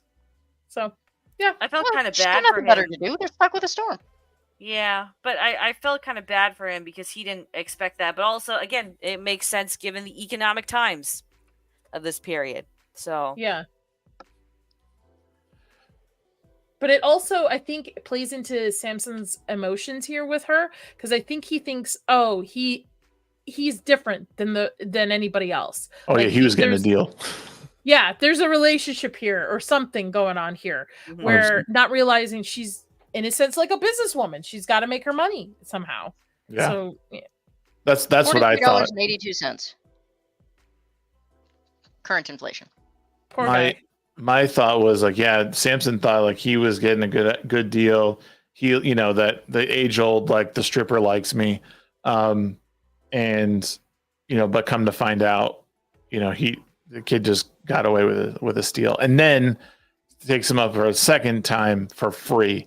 And then she just sticks it to him, by saying, nope, keep your money. I'm going to do this for free. So again, it's one of those points in the show where this episode was so good in my opinion, because I think there's a lot of development with characters. You're seeing a lot of who people really are. Samson's monologue about all of the, about how much money she can make if she turned tricks faster, really leaning into the fact oh, you are just a whore. You're no better than, the chicks that, work for me who are just actually shaking their titties. You're just turning tricks. And and the funny thing is she doesn't even know what that means, and he has to tell her what it means. You're oh no, this is what you're doing. And how many do you do a day? And then he just lays it on thick. And it's just so good, in my opinion. Agreed. Well, and you see, he's always made out to be this, pretty nice guy who cares about the people under him when it comes right down to it. Mm-hmm. And this is the first time you ever see him be actively nasty to somebody just because his feelings are hurt. Oh yeah, very bruised. I thought it made him much more human. Well, unfortunately, we're going to lose Shags. So, Shags, go ahead and plug yourself. Hopefully, you'll come back. Ooh, that's weird. I was going to say plug yourself. No. I hope you'll come back for episode 5 and 6 or future episodes. But please tell people where they can find you and what you got going on. Heck yeah, I would love to come back. I love this show. I've been having fun rewatching it. I didn't skip ahead just because I wanted to make sure if I do come back that I'm I'll watch the episodes in the next couple of weeks, because it's every 2 weeks you do this, right? Yes. Okay. I would love to come back and join you on this. But you guys can find me, if you're not following me already, you can find me on YouTube at the Shagsworth, on Twitter at the Shagsworth, on Twitch at the Shagsworth, all of the socials. That's what I do. I like to play video games. I like to talk about pop culture, politics. I've recently been engaging more in people with whom I disagree. And people within the fellowship space who are kind of counter to most of the circles we run in. Mm-hmm. So it's been fun and productive. But also, I also like to debate people on TikTok when I have the free time. And this has been quite the show. My audience loves it. If you like to see people's active brain damage, please come and check one of those out. Hit the notification bell and subscribe. But I love you guys. Thank you so much for having me and let me revisit this show. I look forward to joining you again in a couple of weeks, and thank you, chat. Love it. No problem. And his links will all be in the description below, so please go check him out. Subscribe to him. His content's great. He's got a couple live streams too, so please do so. You're definitely welcome back at any point. You know that. We'll give you the information on that, but have a good drive. Safe travels, my friend. Thank you. We'll see y'all later. Take care. Bye. All right. Now we can talk shit about him. No, I'm kidding. No, I like Shags. He's very nice. I got to meet him in person during the Vegas meetup. Him and a bunch of them came out for dinner, and it was really nice to hang out with him and get to know him. He's a really good guy. All right, we're back. We're back with just us females, right? We all identify. The Clam Slam. Okay, Clam Slam. Okay, good. So Luds is with Ben in this thing, and he's like, "This storm, what's it called? A black blizzard? No, much like your own." And he's testing him, and I believe I can maybe land on it where he opens the door, and it's just clear as day. Because here we're starting to see it with the sun coming in through the Which, by the way, for all the scenes where they have this dust storm coming in, I was quite impressed with the fact that they even maintain a consistency in the lighting. So you see it again later with Sophie and the married dude that she's trying to bang, immediately as the intentions are getting darker, then the scene gets darker as well, which I thought was a nice touch. So he sees that it's completely clear outside. Thank you for dropping that link, Bex. Yes. Oh, I dropped it on the X one, but I can drop it on. It's fine. Okay. Because we're playing there too. I'll put it up on the screen. And again, everybody's links will be in the description below. I'll update it and add him to it. I'm glad we didn't scare him off. So this is beautiful. I love this that he opens it up. It's clear as day, and then it automatically goes back to just being a storm. And I think Ben here is fighting it, right? Fighting that he really doesn't want this. He doesn't want this responsibility. He doesn't want this power. He just wants to be a normal dude, just going by his day, not have anybody bother with him, which plays into the last episode where Sophie was like drilling into him of like, who are you? What is your past? He's like, I don't want anything to do with any of this. I just literally just want to live my life. Mm-hmm. And he's like, it had nothing to do with me. That's my best impression. I do think this scene dragged a bit.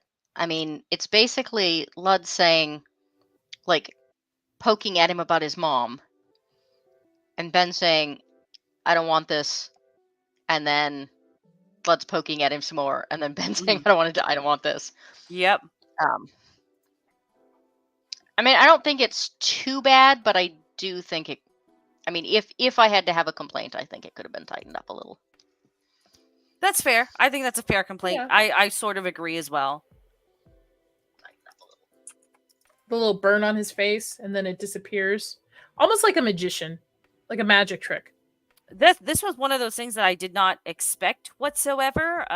Again, this was a really weird way to introduce it too, but I haven't watched ahead, so maybe this is a new skill that Ben isn't aware of? That he can just heal like that? I don't know.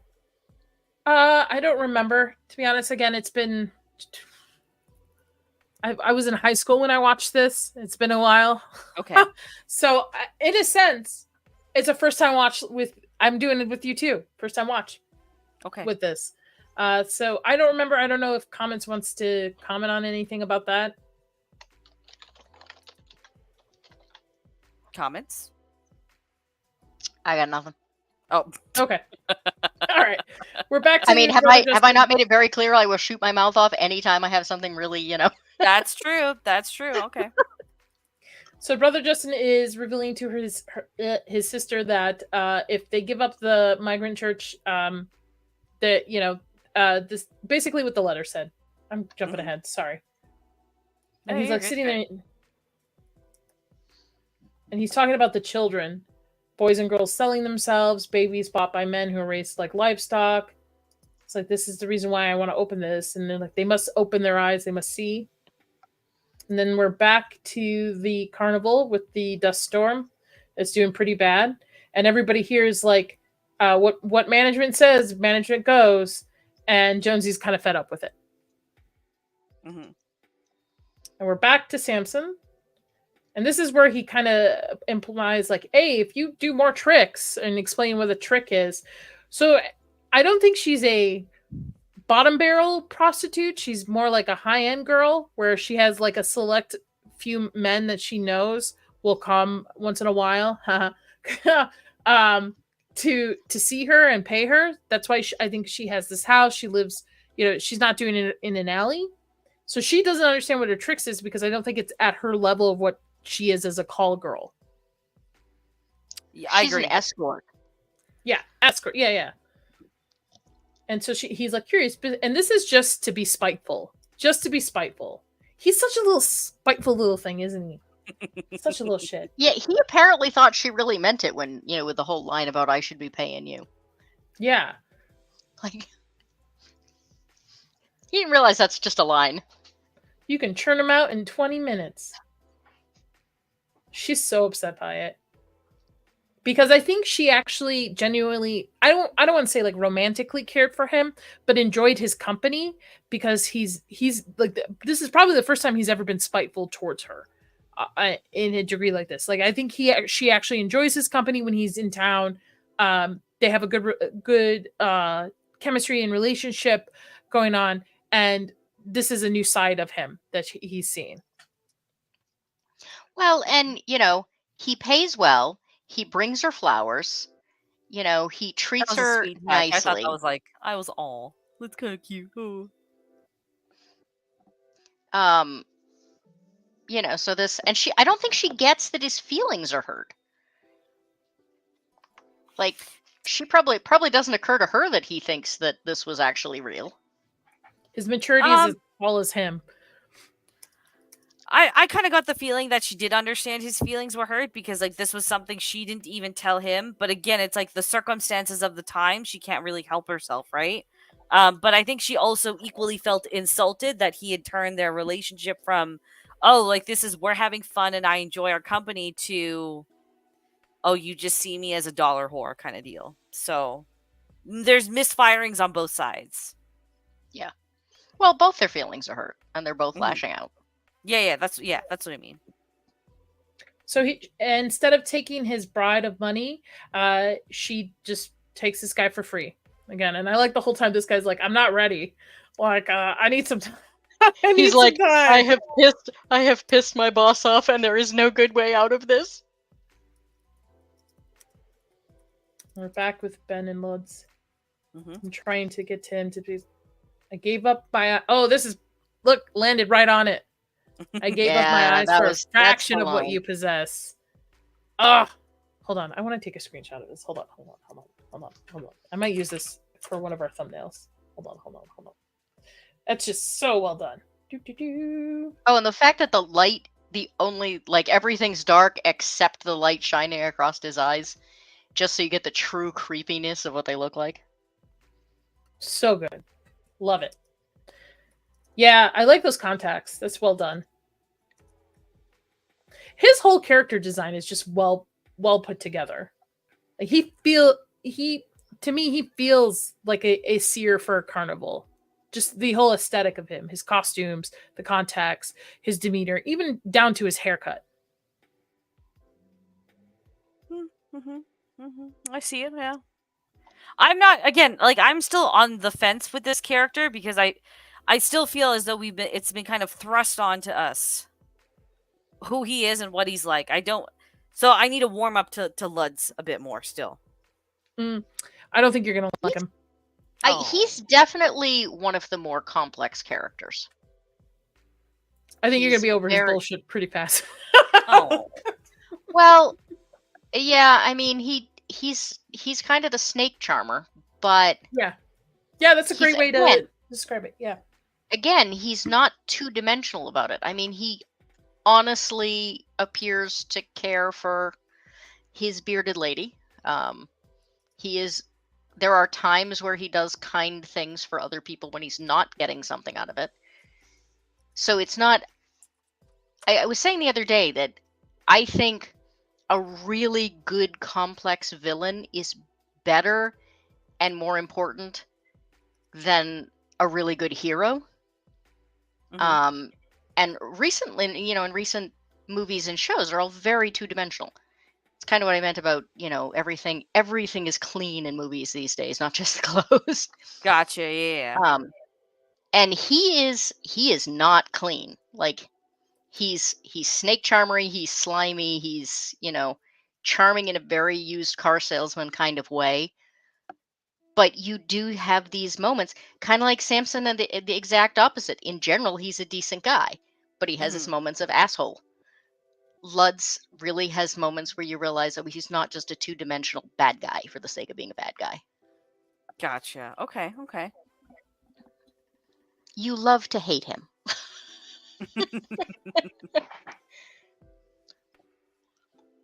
So we're back to Sophie and the cafe owner. Yes. Having a good time.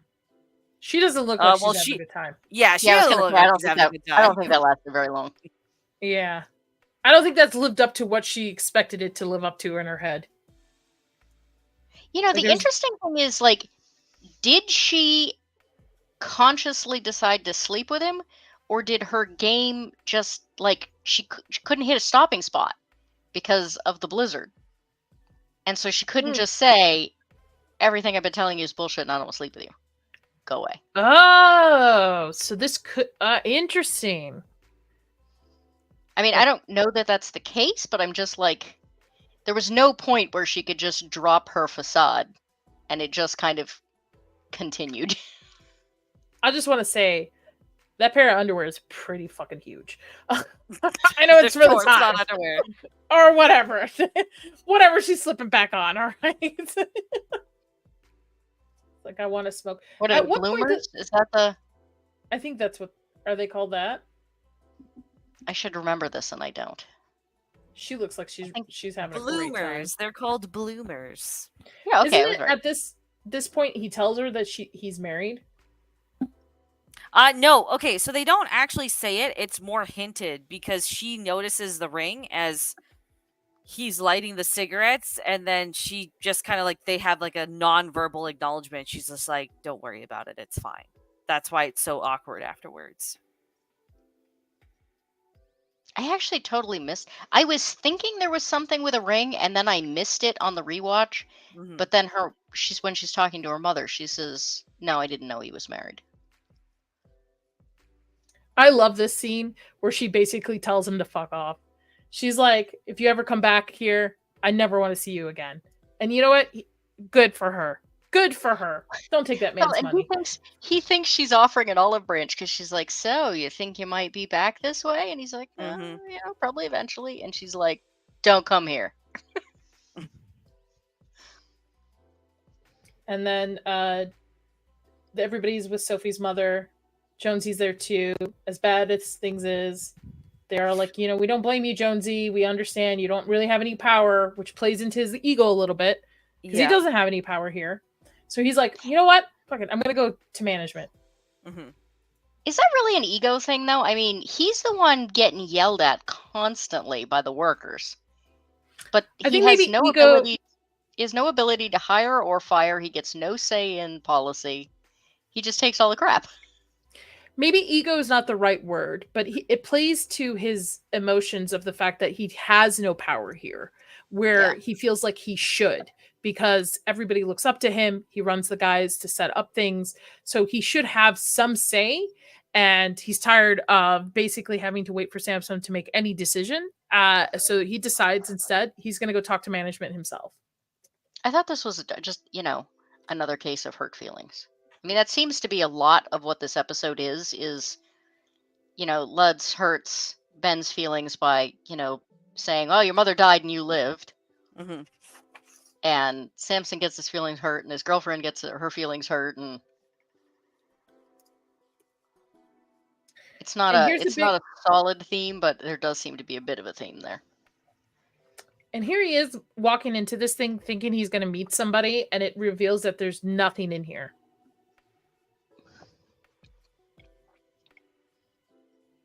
Was that a big shocker to you, Bex? I still don't really know what's going on with this room. I'm going to be honest.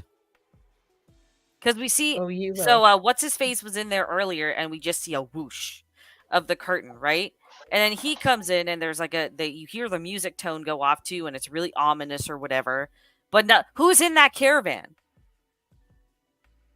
He didn't see anybody. That was the... No, but I mean, so like... Again, what is the purpose of the caravan? This was another thing that was just kind of like thrown into the episode, which haven't really encountered so far. So supposedly, Samson has had meetings or has been in there before. Mm-hmm. The idea is supposed to be that it's kind of the administrative caravan and that there's a little space in the back that management hangs out. Okay. But Jonesy went in there and there's nothing in the management's... But we know there's something because things be whooshing in there. Oh, I don't know why. Right, I think that's my bad. From Jonesy's perspective, there's nothing there. Okay, gotcha. Oh, thank you for that, Bex. I got your message about the description. I will. Oh yeah, you're welcome. Yeah. I'm learning SEO, so like it doesn't hurt to have it to help boost the views and push it out when people search for like Carnivàle or HBO or something like that. So these two, she's basically asking him if he got through what he wanted from the kid. I really like their relationship, their dynamic. I think they're my favorite relationship in this entire series. I liked the bearded lady in these last two episodes. I get why you were saying last time why she's a favorite of yours. She's got a very like swift and kind of like quirky, sharp personality, which I enjoy. And here's Sophie, guilty again, because she left her mother so she could get some tail. Discussing it in her head. So the two things I didn't get is there's a tear running down her mother's cheek, which I'd never noticed in earlier run-throughs. I think it plays to what you were saying earlier, where she's never gone that far before. She's stuck there in the storm. No, I don't want Mom. to say it's assault, but she didn't really want to have sex with this guy. So her mom's probably feeling that feelings of like her guilt and remorse as a mother to have her daughter go through that. That's just my theory, but go ahead. Didn't mean to interrupt. No, that's a good read. The other thing is that she says something about that's a terrible lie. Okay. And I don't know. I mean, the obvious answer is that he lied about not being married. But I don't know. Somehow that's always not felt right to me. It always feels like there's something else that was said that is the terrible lie, and that's why Mom is crying. I got nothing. And it may just be that it's so easy to read so much into this show that. Yeah, I don't know. Maybe. There's so many things that got left out because they were supposed to get answered later. Oh, okay. And so I can't help but wonder, like, are some of these little touches foreshadowing for future things that were never written? Could be. Okay. It could be. Yeah, I could see that. Jonesy's kind of fed up with Simpson because he thinks management's a ploy because he didn't find anybody there. And then we have Brother Justin finding out that they burned down the church with the children in it. Yeah, the ending the bodies of the children.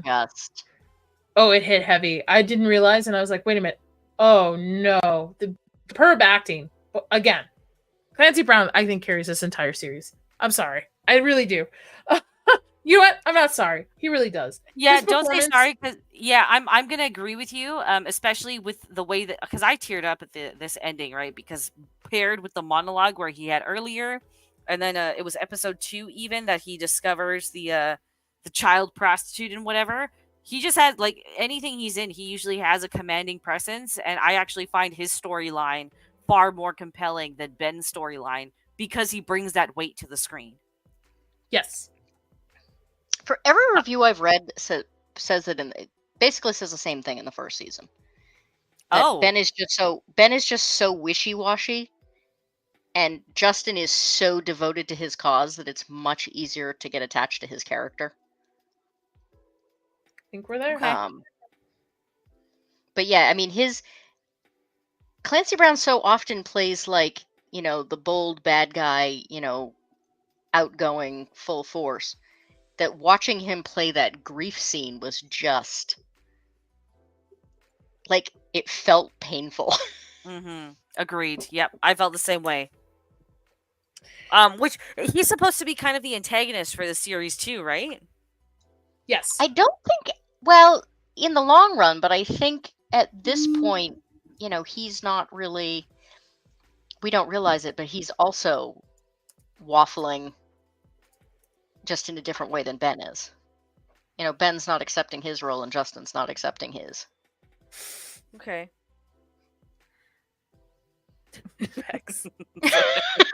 Well, I want to thank everybody for joining us today for discussing Carnivàle episode 3 and 4. It has been a delight. I'm going to let the panel tell everybody what they got going on. We're going to start with you, Comments.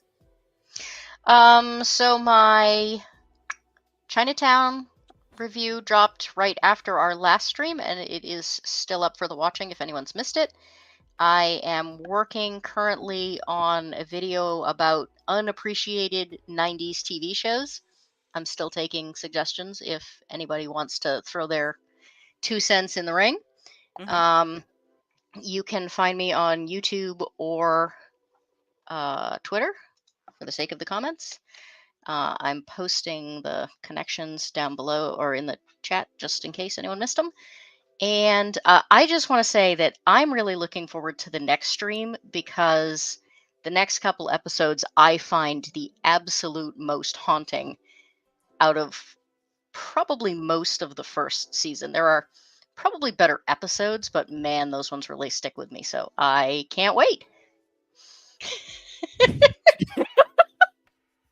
Nice. Very nice. Thanks. I can't with you today. Well, you can. I'm Vex Electronica on everything, on YouTube, on Twitter, on Kick, not on fan fiction websites. So I have a different pen name there. I'm working on. That's right, I said it. I'm working on videos. I'm trying to plan for something next week, if not the week after. But content is coming. I don't know what the fuck I'm making a video on next. I have like 3 scripts at the same time working right now. But thank you for having this and having me on. And as for me, this channel will have another live stream this weekend on Sunday. It will be the House of Dragon stream that I have a lovely panel for that we go live right after the episode ends.